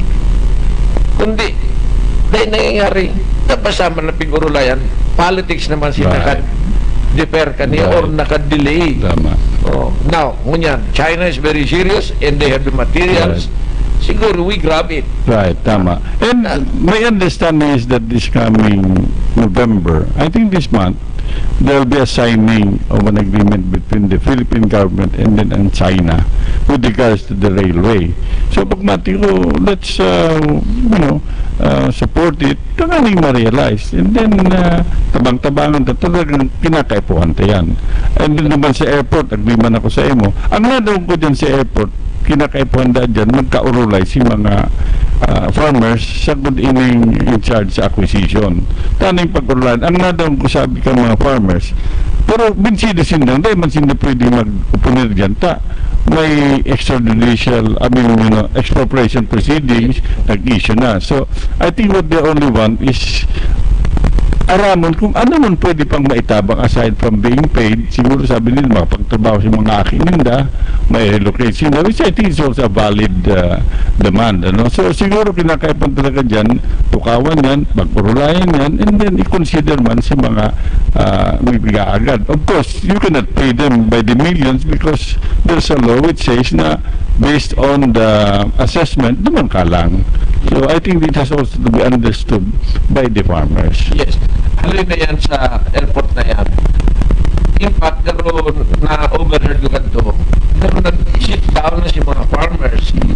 Kanto ki Congressman Lenny Robredo pa kasi kanto. Na nag-urulay na kaya, naroon na nadagog ko na ma-realize. I'm just happy ka na ma-realize. Napara naman. Ngunyan, garo big revive. Right. Garo na isang iba na. In fact, if I'm not mistaken, may nirelease ng sintabo. Yes. So I think what is only needed is to finalize the acquisition of the properties. Tanganing mapunan yan. Because tama ka dyan na we need a longer runway to accommodate bigger planes. Bako lapat yung passenger plane. Ang cargo plane. Yes. Ang cargo na sa airplane, saka sa airport. Right. Okay. Now, maabutan naman rin yung oras. I'm sure na may mga tao na nagpadala na gusto man na maaraman you've been in politics. Ano sa iling mo sa coming election? Magkakaigwa pa ng ubos kung ubos digdi sa Naga? Now, ako, hindi nag-12 years ako sa legislative. Bako daw kung agit-agitan papunta sa Bicol na politiko. Iba ang saluyan mentality as a politician. Na kung gusto ko ang Surround Council is a conglomeration of different ko yan, thinking bakong pirming in unison kay po somebody or few of them na kay po kung ang things that are set there should be discussed well and there should be some settle to come up into a good law. Taini yung commission kang ubos kung ubos, yan ang sabi ko nga ni Garo, napapakaray lang si when they are in unison. Bakong healthy yan. Ang sabi kay iba pag ubos kung ubos yan, madaling nga. Kung may programa, dili-diretso I don't believe because after that, after a while na isinta, ikawasan pigar na pulbaran din Hindi na siya. Pero kung big issue dyan na naman, there were some debates, there were some presentation of the issues, maging positive or negative.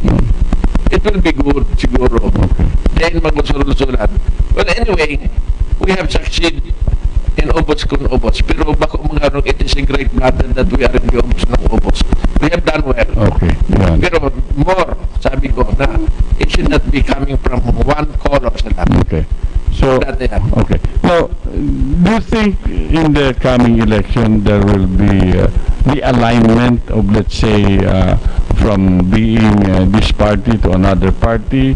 Do you see that na magkakaigwan ng mga pagbaralyo, magkakaigwan ng kan, o saro lang partido digdi sa Naga?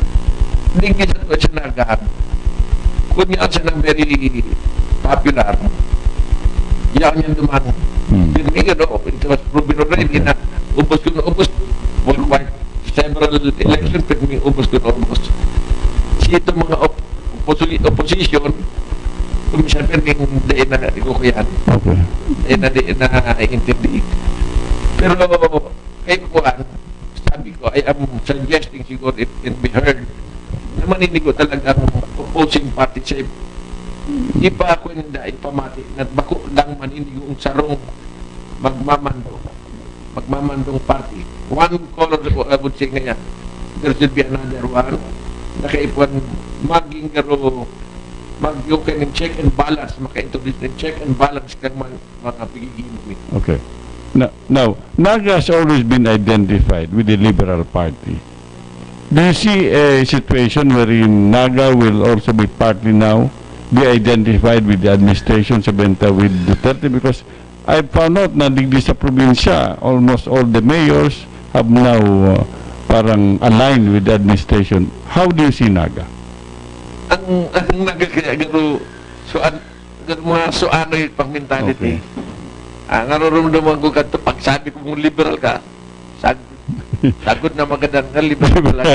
Okay. Iyo, araw kaya kata siya mga magurang tadwa na katong party. Okay. Liberal and nationalista. So how do you foresee Naga? I can foresee ka Naga. Pero siguro there will be a small segment of the strong liberal party. Anong Naga City is liberal party? Yes, small pa yan na masasaykot yan ang administration. Okay. Pero dahil ma-overrun ang Naga City administration as the political party. Okay. So, would you say that Naga will still be sa bentang may magkasabi ba kung ang desisyon niya kang tawong ini ang Naga masurunod? Is that still there? I hate that. Okay. Because itong lately na surumpaan na yung tiro. Surumpaan na raw ito ng mga boss duman sa administration. Abo mango kayan. Garo mayo kaning isip. Miling ko yan, madumang ka natulos, no? Kaya kung may prestiyo ka, manigwa ka mapaninindugan. Bakong yaon nga si yaon duman. Garo katanga. Naku niya si Asukad, duman si Mahamis, duman ka Garo ba ka nag-diarog ba yung mga politiko kung sa inyo duman? Baral nga digdi. Precisely. Pero sa bagay, it is our practice. Mas mga inot man, surumpaan yan, makatapos dumaw na naman sa parting. Kaya, ang cure kayan, Fred, ano, kaya po mag-existir gara itong two-party system. Two-party system. Kaya itong two-party system, may iling mo talaga kung arin. At si mga inutang two-party system, talagang, sabi ko, till death o as part, pagkadana lang yan ko, hindi ko nga sa liberal, hindi man sa nationalista. Pero nagdidiribating gusto, and they come up, they produce a very good laws ang nangyari, nagigibo. Okay. So, inabot naman kita ng oras, but this is my last question. What is your position about the federal system of government that is now being discussed? Nobody knows siguro ang paninindugan ko diyan. I am one of those pioneer na nag-initiate kayan with the help with Commodore Jimenez na kami siya nag-initiate kayan kang federal, because I know ang federal system siguro ang Bicolandia kadakol ning resources na data na i-utilize, data na tatap. We are very rich na kung magkaigwaning federal state ang Bicolandia, siguro ma-improve kita.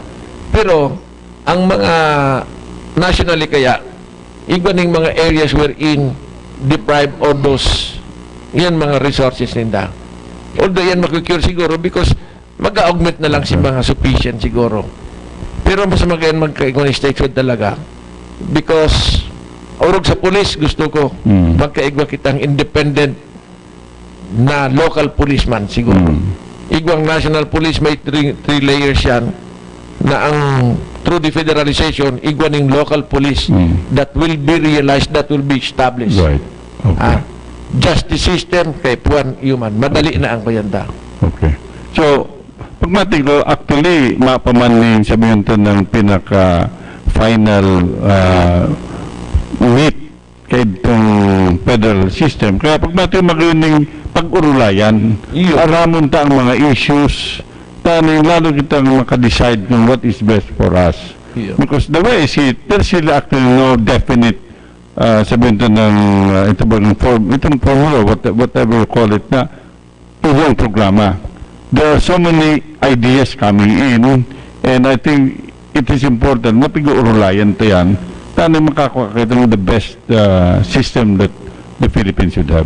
Yes, okay. Basta ang suggestion ko dyan siguro, or if I will be having an input, dahil lang may spoil kang mga nasa itaas na iba na overexcited. kuminsan na to turn off si mga yan sa baba. Right. Because over-excitement kan si mga yan sa taas. Now, let's study federalism well, introduce it to the people, to the lowly, tapos na maintindihan this is better. This is far better than kang ibang system of government. Okay. Well, sayang kagawad mo, inabot naman kita magawin yung pagkurulay tabi. But I'm sure that this will not be the last time na imbitahan mo ikadigdi sa you have a lot of wisdom to share with us, especially with your experience.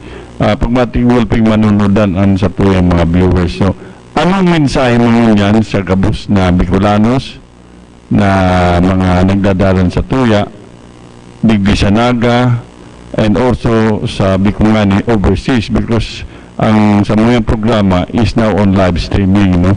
For those who miss this program, all they have to do is to visit ang Facebook, ang GNN, Facebook GNN Naga, and then yaon ni naka-upload ni.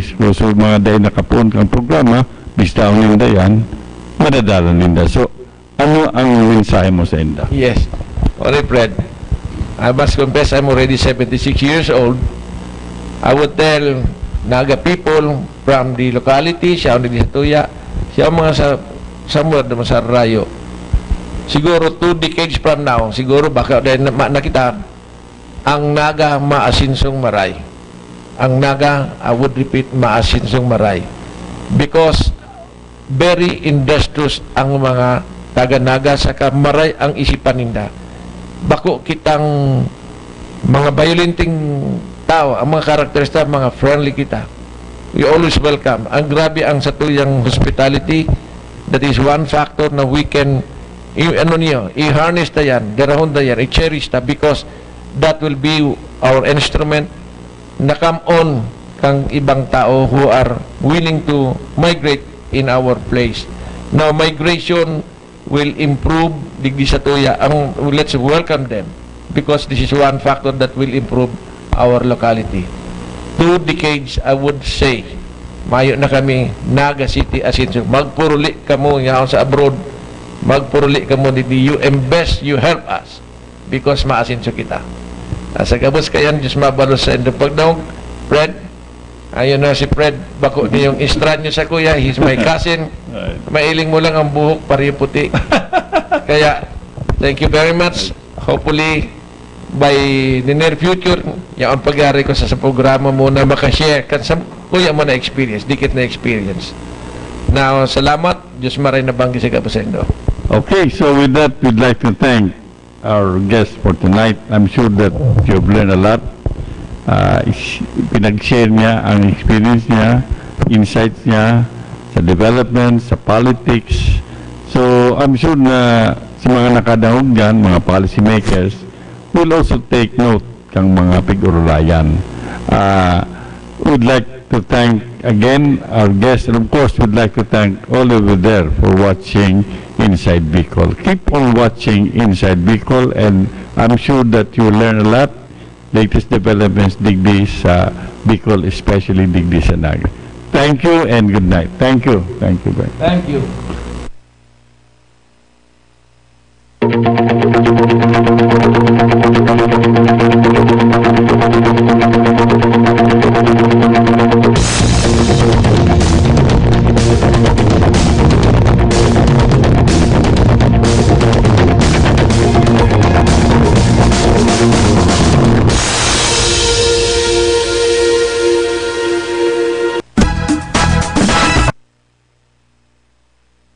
Mga gamit sa opisina, nandyan na sa antena. Gamit ni kuya sa eskwela, nandyan na sa antena. Gamit na kailangan sa bahay, nandyan na sa antena. Mga laruan at pampaganda, nandyan na sa antena. Nandyan na sa antena. May eskwela pa sa antena. Parang bagamindo na igo kitang pwedeng dulukon kung di ko kitang reklamo sa mga abusadong pulis.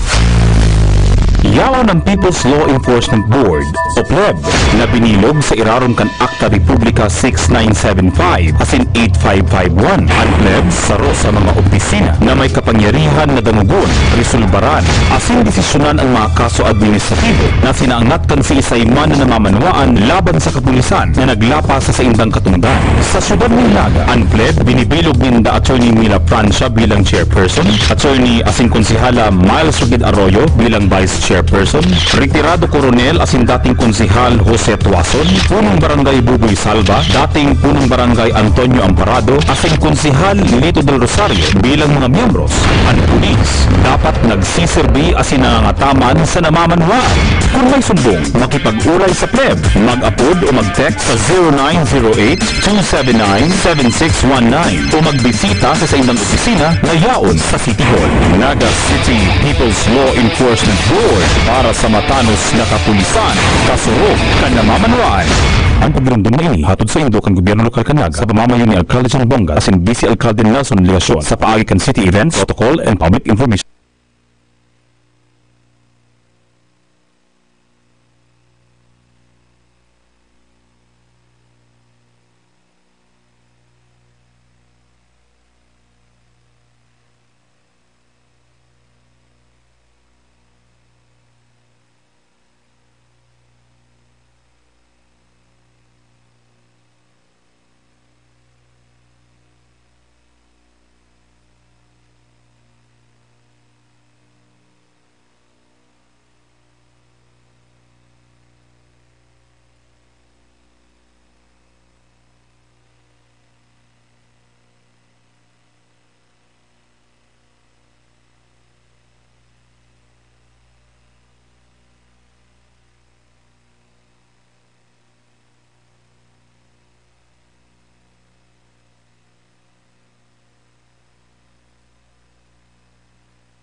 Susunod na programa ay rated PG. Ito ay nangangailangan ng patnubay at gabay ng magulang para sa mga batang manonood.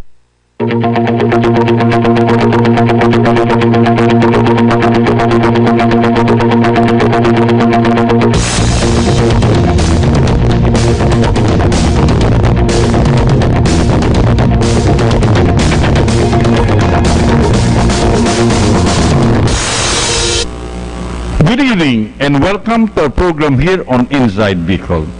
Tonight we will be talking about solar energy. My guest for tonight is the president of one of the oldest educational institution here in Naga.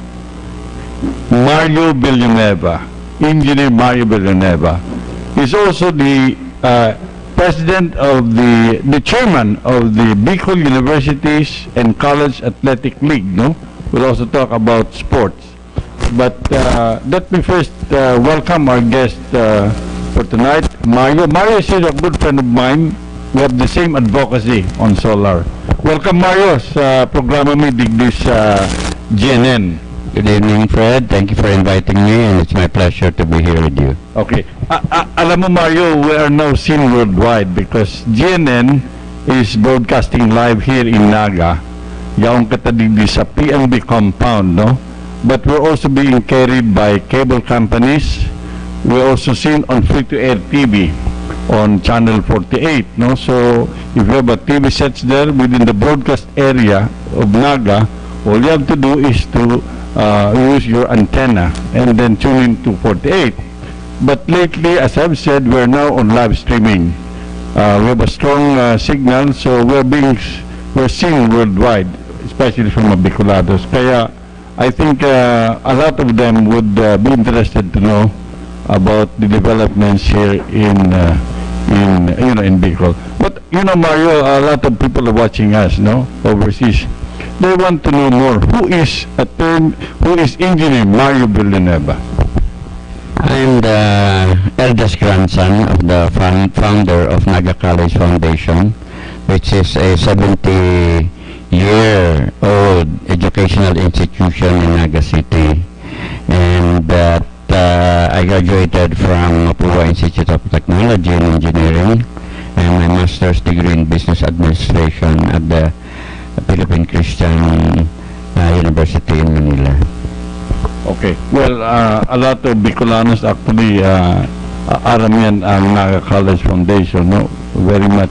And in fact, they know that one of the best basketball team is coming from the Naga College Foundation. But we'll talk about it later, no? So, siguro we'll first talk about solar energy, no? Because both of us are advocates on the use of solar energy. We have organized here Solar Forum to educate, no, especially the different institutions regarding the advantage of using solar. And I'm glad that the Naga College Foundation is one of the first institution here who has installed solar, a 300 kilowatt, if I'm not mistaken. So siguro we'll ask si Mario. Mario, tell us about the solar. What are the benefits, and then how did you decide to go into solar?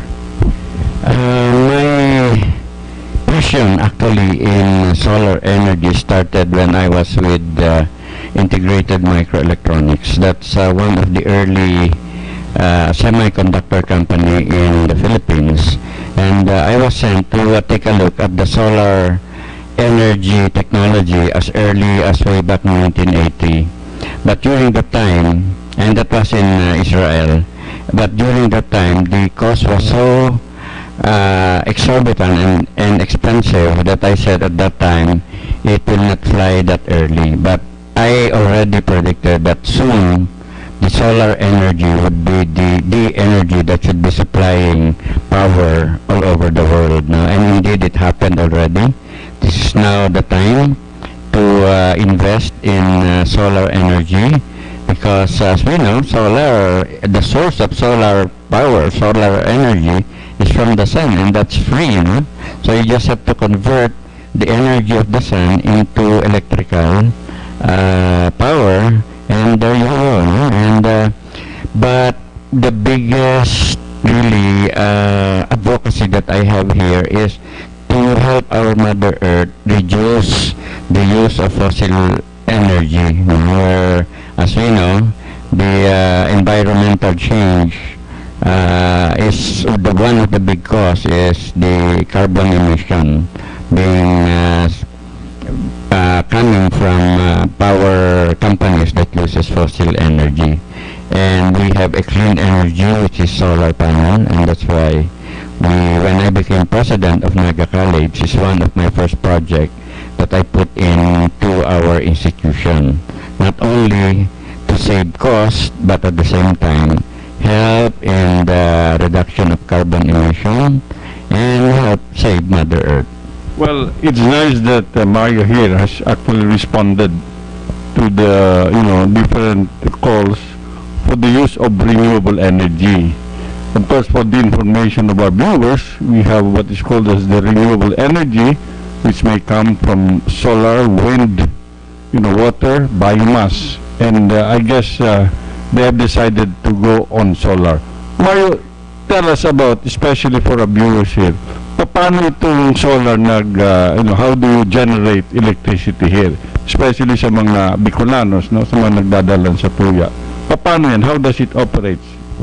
In layman's term, we install what we call solar panels, and these are made of silicon cells, and it convert the solar energy through what we call a converter, and it becomes from a DC, a direct current, to an alternating current, which is the usual type of power that we use in our appliances and our computer and even our electrical lighting. So the technology is well developed, and to share with you, Fred, we are now supplying 30 to 40% of the power requirement of Naga College Foundation through solar energy. And looking at the history of the energy and our savings, we are saving about 10% of what we used to pay before to our local company, and that for us is a good savings. In terms of pesos, Mario, how much do you think would that be? Yung nasisave din doon sa electricity? In the past 2 months, we are saving something like 150 to about 200,000 pesos. That's a lot of money. No? You multiply it by 12. Yes. It amounts to millions yan. Ang save niyo. No? Yes, yes. Because you're using solar, no? Yes. But the best part is, once we have fully paid the solar energy in 8 to 10 years, then we would have free energy already. Very good. No? So, a lot of people really haven't realized the savings that they will be getting. Of course, there's going to be an initial investment. Normally yan, because you have to buy the solar panel, you have to buy the inverter, and then you have to put it dyan sa rooftop. That's going, but in the long run, you will be able now to save a lot. And then time will come na practically wala ka ng cost masyado dyan, di ba? Well, the system that is installed is supposed to last for 20 to 30 years.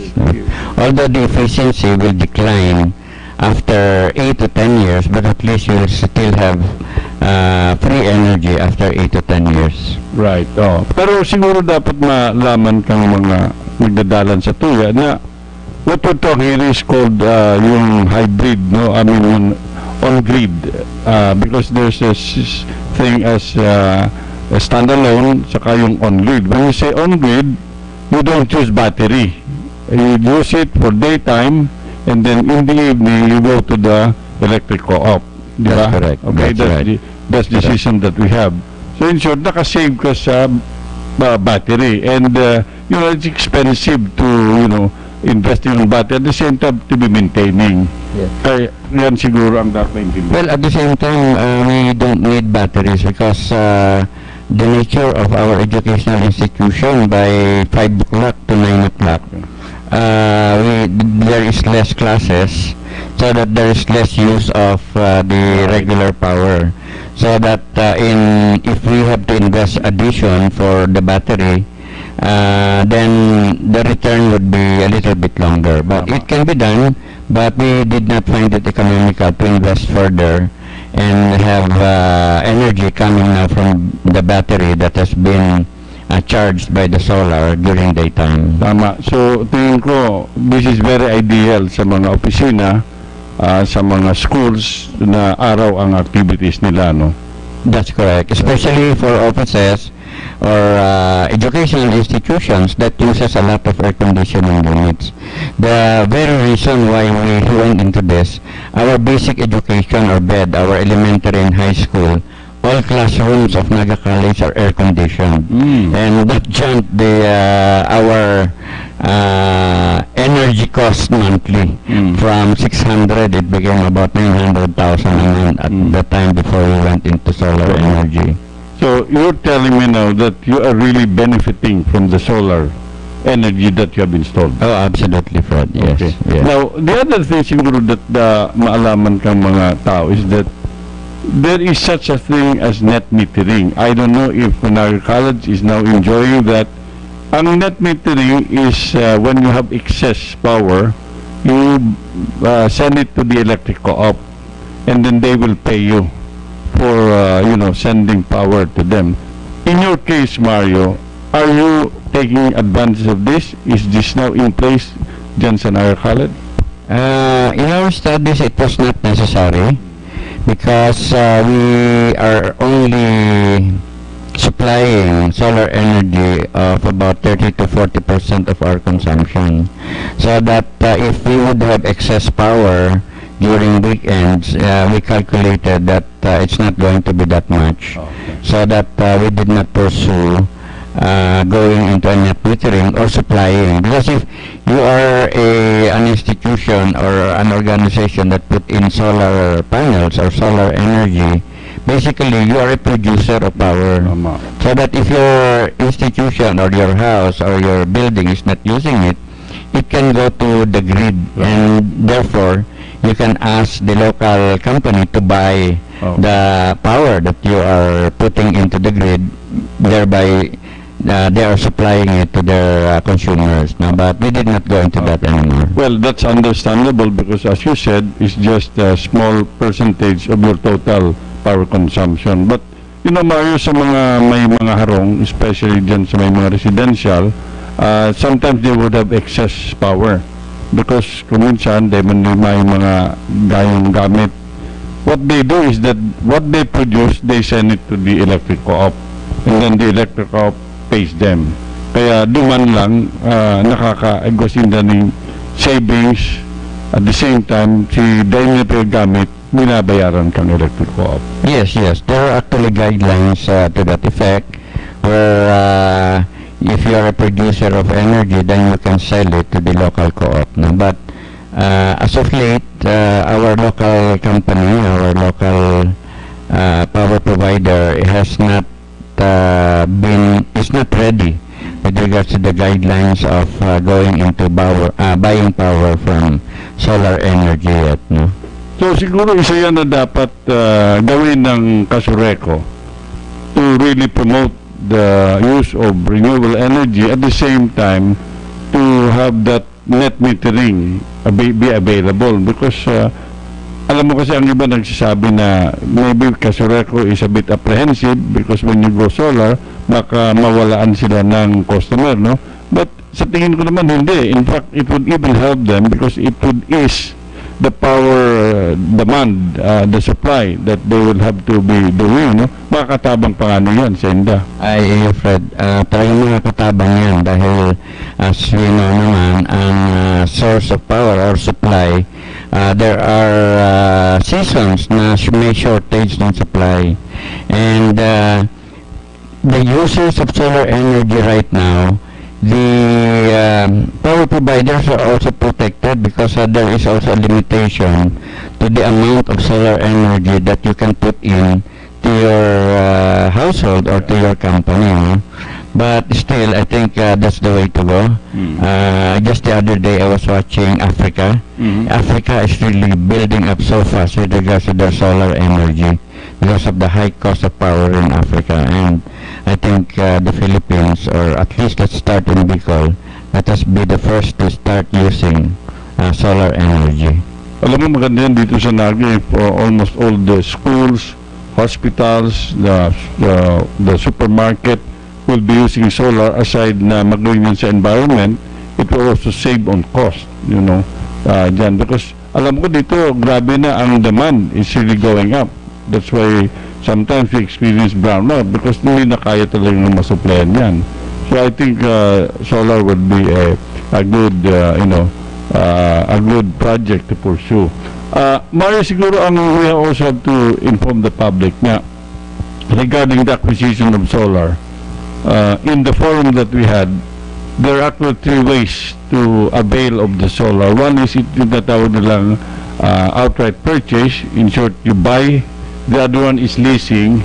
But the most attractive right now, itong tinapod na power purchase agreement. No? The scheme is that if you are consuming solar, you're spending about 500,000 a month.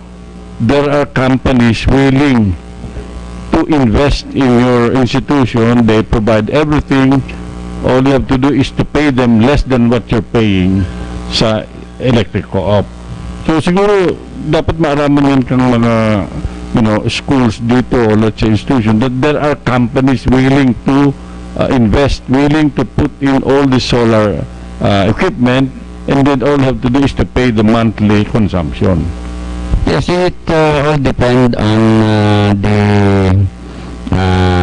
what do you call this, the funding capability of a company, and those options can really address all of their parameters.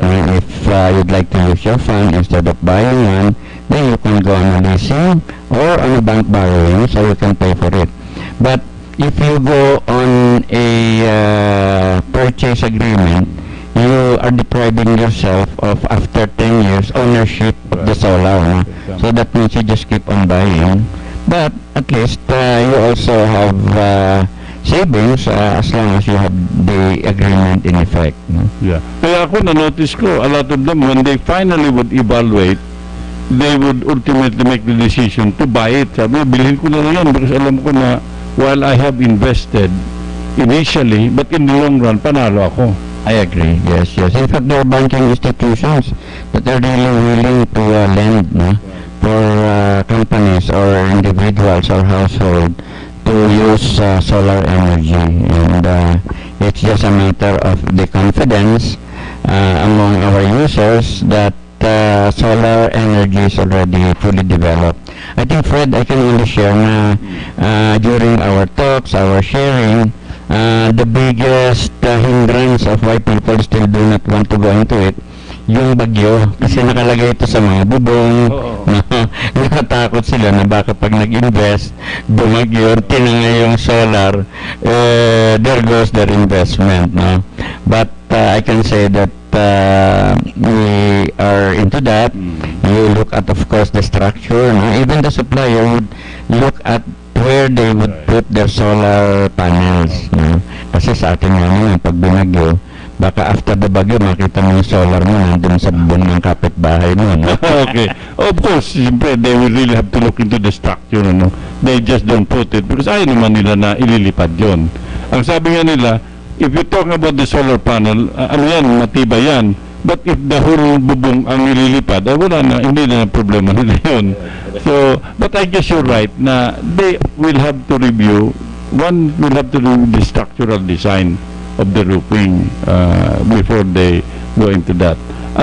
Mario, let us also talk, because I know that you're also part of the Power Commission dito sa Naga. In fact, if I'm not mistaken, you're the head of that. Ano ba itong Power Commission that you are involved? What is the role of this? It's created by our city government as a body that would have participation from the private sector to suggest, to take a look at how our power provider would be able to be more efficient, and that how it could become more affordable.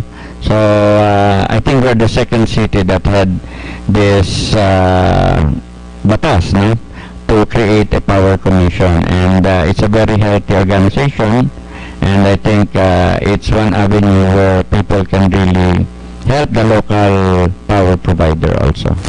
My understanding is that the Power Commission was created for them perhaps to also sit in an observer capacity dyan sa electric co-op. They don't have to join in the discussion, but they need somebody na maaraman anong nangyayari dyan so that the consumers will be well informed. Is that role being done? It's being done, but unfortunately, because of quite a bit of reorganizationing in our local power provider, where in my past 2 years here in Naga, I've seen 2 or 3 changes already of the general manager, no? And so it's quite difficult to really connect with the organization. But nonetheless, the commission is there with the office of the mayor and some employees who really are into looking at how the power situation in Naga could be improved. Yeah. Would you favor, let's say, the investment of a solar farm dito sa area natin? Do you think it will help also if there's somebody that will invest on solar farm to supply the additional requirements? Oh, definitely that would help. Again, as I said, I think one of the difficulty for an investor to come in is the proper location, because you've got to have at least 50 hectares for a 5 megawatt for a 50 megawatt power plant, for it to be felt as a supplier, plus at the same time the quality of the transmission where it would be put in. So technically I've looked into that, see how I can invite investors initially, but so far up to now we're still looking for a good site. I think there are a lot of investors who would like to come in, and I hope that the city and private individuals who has a property that would be ideal site for a solar farm could come together and put up a solar farm in Naga. There are at least 2 solar farms already in Batangas, in Tarlac, and a lot of these are growing, and hopefully Kamsur would soon have one. Well, I hope that one of these days we will have a solar farm here, because I'm sure that it would really help. It would ease also the demand for power dito sa Naga, because aram-tama na Naga is really making a lot of progress. We will pause for a while. When we return, we'll also be talking about the involvement of Mario in the Bicol University's College Athletic League. Don't go away. We will be back.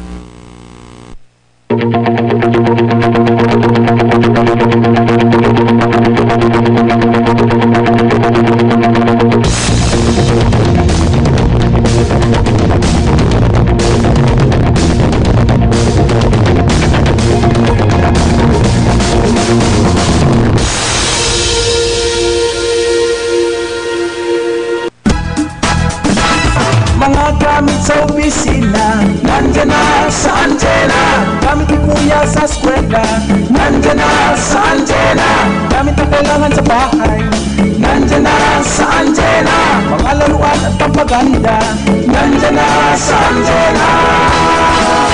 Nandyan na sa antena. May eskwela ba sa antena? Ano plano niyo this weekend? Manonood ng sine! O manonood ng concert! Ako, sa bahay, kakain, manonood ng TV kasama ang pamilya. Salamat sa G Pinoy Satellite TV. 99 pesos lang kada buwan. Sulit ang programs. Digital pa. Enjoy, di ba? Satellite TV na 99 pesos, dito na tayo! Luzon, Visayas at Mindanao. Mag-G Pinoy na. Call local dealers nationwide. G Pinoy Satellite TV. Dito ka na. GSAT, direct-to-home TV. Watch the world whenever, wherever. No boundaries. It's more than the basic. GSAT High Definition. Get high with HD now. Catch your favorite sports. Watch your favorite movies. And get live entertainment. Upgrade your lifestyle.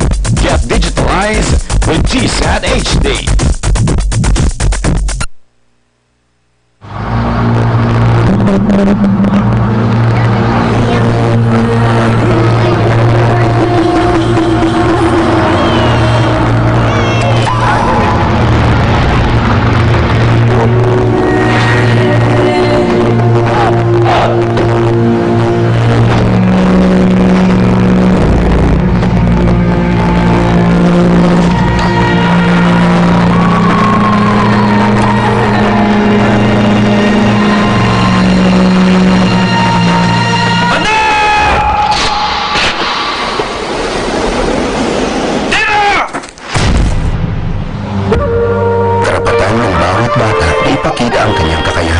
Ang TAGCO ay nagbibigay suporta sa pagsasagawa ng mga football clinics upang maturuan maglaro ang mga kabataan. Sagot kita,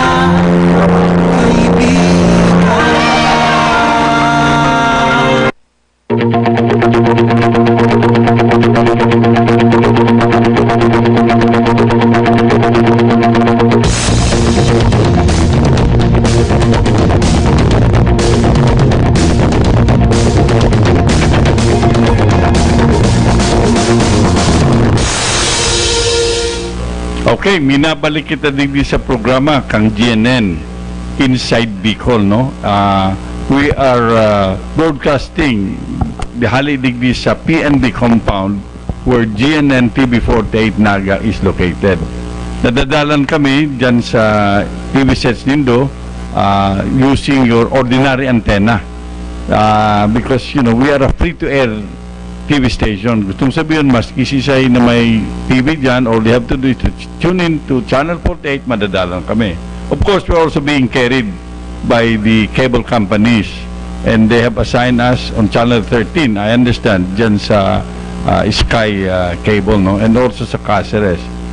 You notice siguro kung minsan medyo bakong kaya malino ang signal. Well, we don't have control over that because we are being you know, carried by the cable companies, and they have also their own technical technical facilities.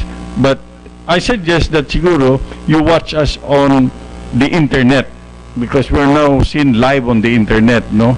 All you have to do, alam ko may mga Facebook ka mo, go dyan sa Facebook nindo and then GNN Naga and you'll be able to watch us. That's why we're also seen worldwide because we now have a strong connection dyan sa strong bandwidth. That is why we are being seen worldwide. So tonight ang pag-uralayan mi yung anitong tungkol sa solar, ang Naga College Foundation sa rong eskwelahan digdi sa Naga na nagpuuna na maggamit ng solar, and then kasabago na mention na dakulang savings ang na-realize in the almost 150,000 a month, no? That's going to be about $1 million a year, no? So dakulang savings. Kaya siguro ang iba sa indo dyan should now start looking, no?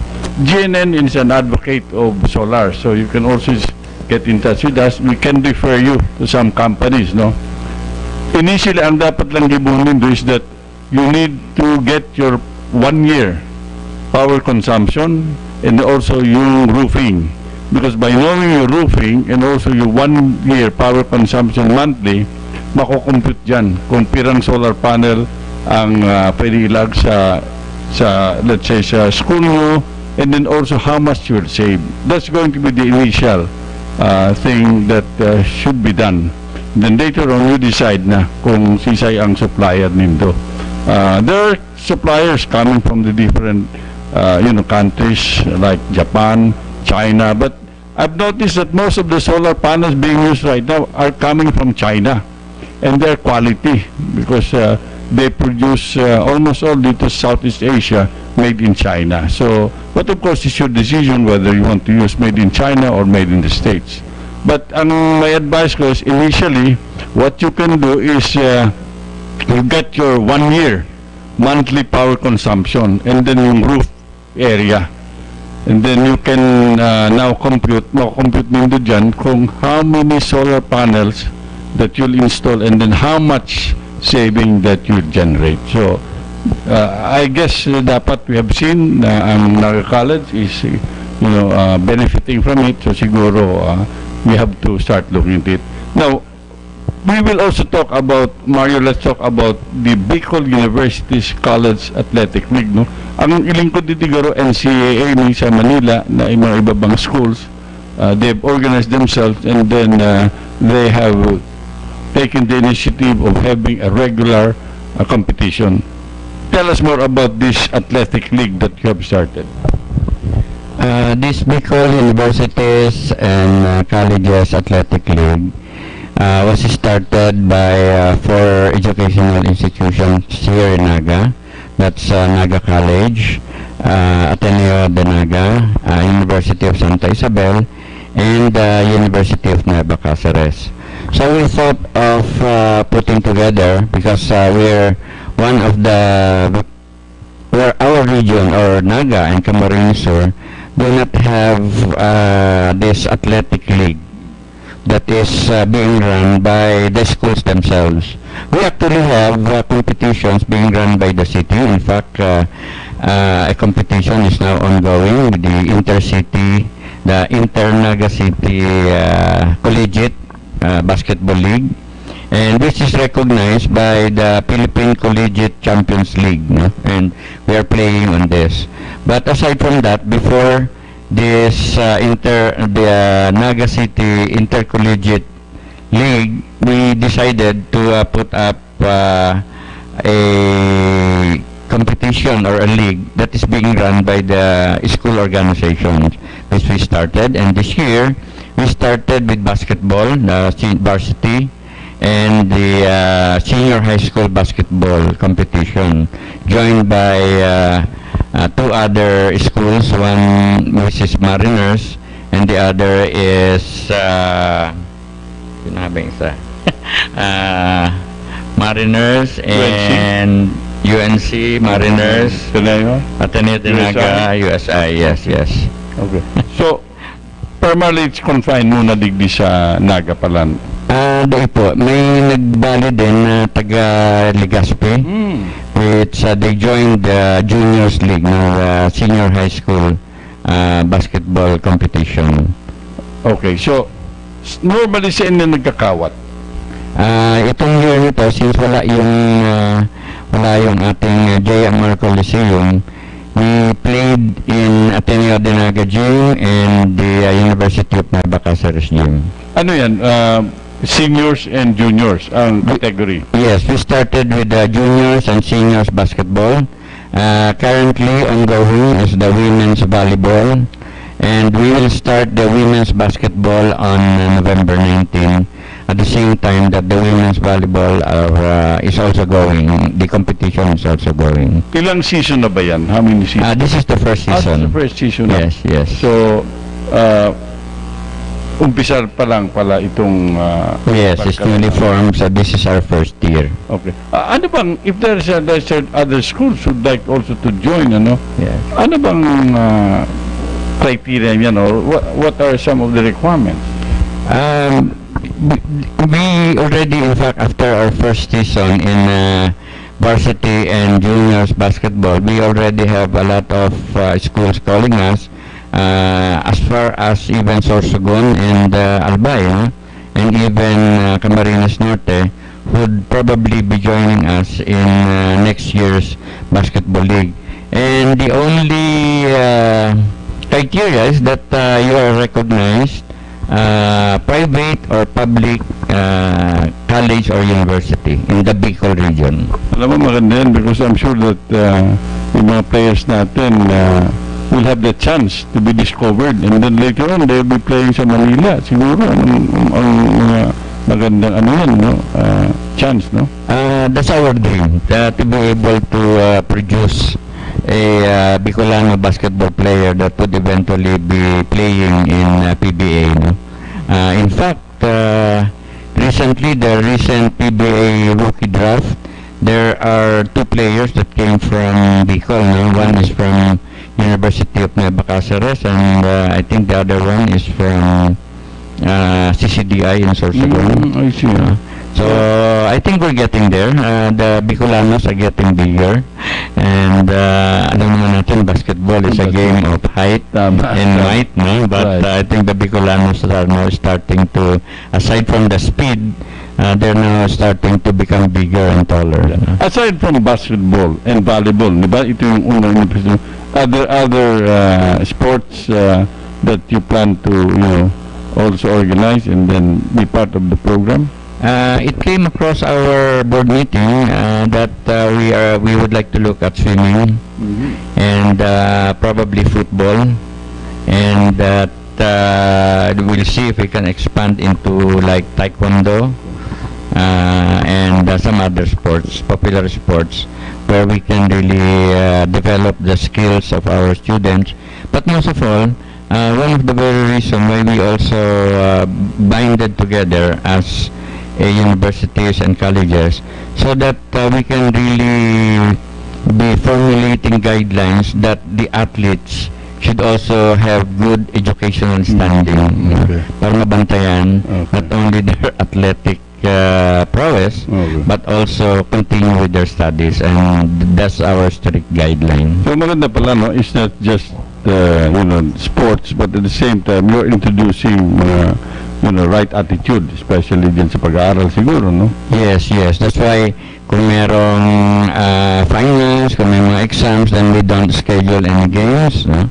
So that the athletes' studies are not disrupted. Saka maganda yan, Maya, because it establish friendship among the different schools, no? So while they are playing basketball, but isang nagkakakilala sila, they become friends, no? Na nagiging magkaibigan yan, no? Oh yes, absolutely. That's one of the essence to develop friendship among the different students of our institutions, and know each other. Right. And in cases of where someone needs help, then that's what we would be doing. Okay. Ano bang dapat bona fide student ka? Hindi pwede imported. You have to be enrolled. You have to be enrolled in our institutions to be part of the tournament. But no restriction on, let's say, the nationality. Let's say may foreign student ka, pwede yan. Sa senior basketball namin this year, we did not, it's an all Filipino. All Filipino. Walang foreign players. Foreign players, okay. So, maganda rin pala, kasi at least bibigyan ng chance yung iba. I understand in other regions, meron din ganito. In Southern Tagalog, ano ba yun? Meron ba in Albay, I know that they also have competition, but if I'm not mistaken, it's also being run by the government or the city. The Cebu is known, they have their SESAFI, which are being run by the different schools, similar to the NCAA and UAAP. How does it differ? Di ba merong PRISA? PRISA, ano ba? Yes, PRISA is a program by the government. Ano ba yan? Ano bang... PRISA is really more on developing younger players to go into, and then we also have the Batang Pinoy competitions, and so on and so forth. So, in basketball, we would like to have more playing tournaments for our players, because that's how you develop their skills. Okay. So I think the Bukal, together with the Intercollegiate of the city, is a good start for our players to have enough exposures of competition for them to upgrade their skills to be at par with the Manila players. Okay. Mario, let's go to another topic. Let's talk about education. I'd like to ask you, because there were some apprehensions about the K-12. They say that it would affect the enrollment, bababa yung enrollment, yung school maapektan. In your experience, as far as Naga College, what is your experience about the introduction of the K-12? I am a firm believer of the K-12, Fred. Let me tell you, I've been in the different industries. I've been in the electronics industries. I've worked abroad in China. I've worked in Malaysia, in Indonesia. And one of the basic, I would say, shortcoming of a Filipino being interviewed for a job is that they are 2 years younger than professionals that are graduates of different countries that have K-12, no? And I was professing this to the students and to the parents when we started promoting the K-12. Sabi ko, the 2 years that would really be added to your children, I know it's going to be an extra cost, but it also gives them the extra 2 years of maturity. Kaya nung I was working in China and we were hiring Filipino engineers, Chinese engineers, Hong Kong engineers, Singaporean engineers, sa mga interview, makikita yung mga Pilipino, ang babatang tingnan, no? Kaya nangyayari, yung mga engineers coming from other countries are 2 years older, so the younger Filipino ends up with the lesser position, kasi bata ka pa no? But eventually, the Filipino engineers overtakes in terms of promotion, because of the skills. But as I said, I think the K-12 will bring more maturity to our graduates who becomes professional. What about displacement of some teachers? Because sabi nila, madi-displace yung mga teachers dyan kasi wala na ano. Ano bang epekto nun? Well, kung sa school namin, walang na-displace eh. In fact, the K-12 even brought higher enrollment in our institutions the past 2 years. We saw bigger enrollments and better financial performance. And sa mga teachers, we use those college teachers in the senior high school. Medyo mababa na lang ang rate ng sa senior high school, but then we give them some extra work, no, or training for them to be able to be ready in 2018 when the first year college would start to come in. So now we are looking at what do we get now, the teachers that will be displaced from senior high to go back to college. But we prepared for that. We have started recruiting faculties that would replace them eventually to start teaching in senior high school. Right. Hindi ba merong voucher system yan na binibigyan ko? How does that work? The voucher system, if you're a student coming in from a public school and you go to grade 11 and you transfer to like Naga College, they get a voucher of about 17,500. Okay. And then, of course, us being a private institution, we have a higher tuition fee. So, but if you divide the difference that you have to pay in 10 months, then it becomes very affordable. Okay. Maganda pala, no? So, ang sabi nga ng iba is that you should look into education as an investment, not as cost. Diba? Correct. Kasi ang iba, they always think, oh, expensive. Ang karamihan nagsasabi na look into it as an investment. You know, education, you're investing in education because later on, you will benefit from it. So, dapat ganun ang right, frame of mind ng mga parents siguro, no? That's correct, Fred. Yes.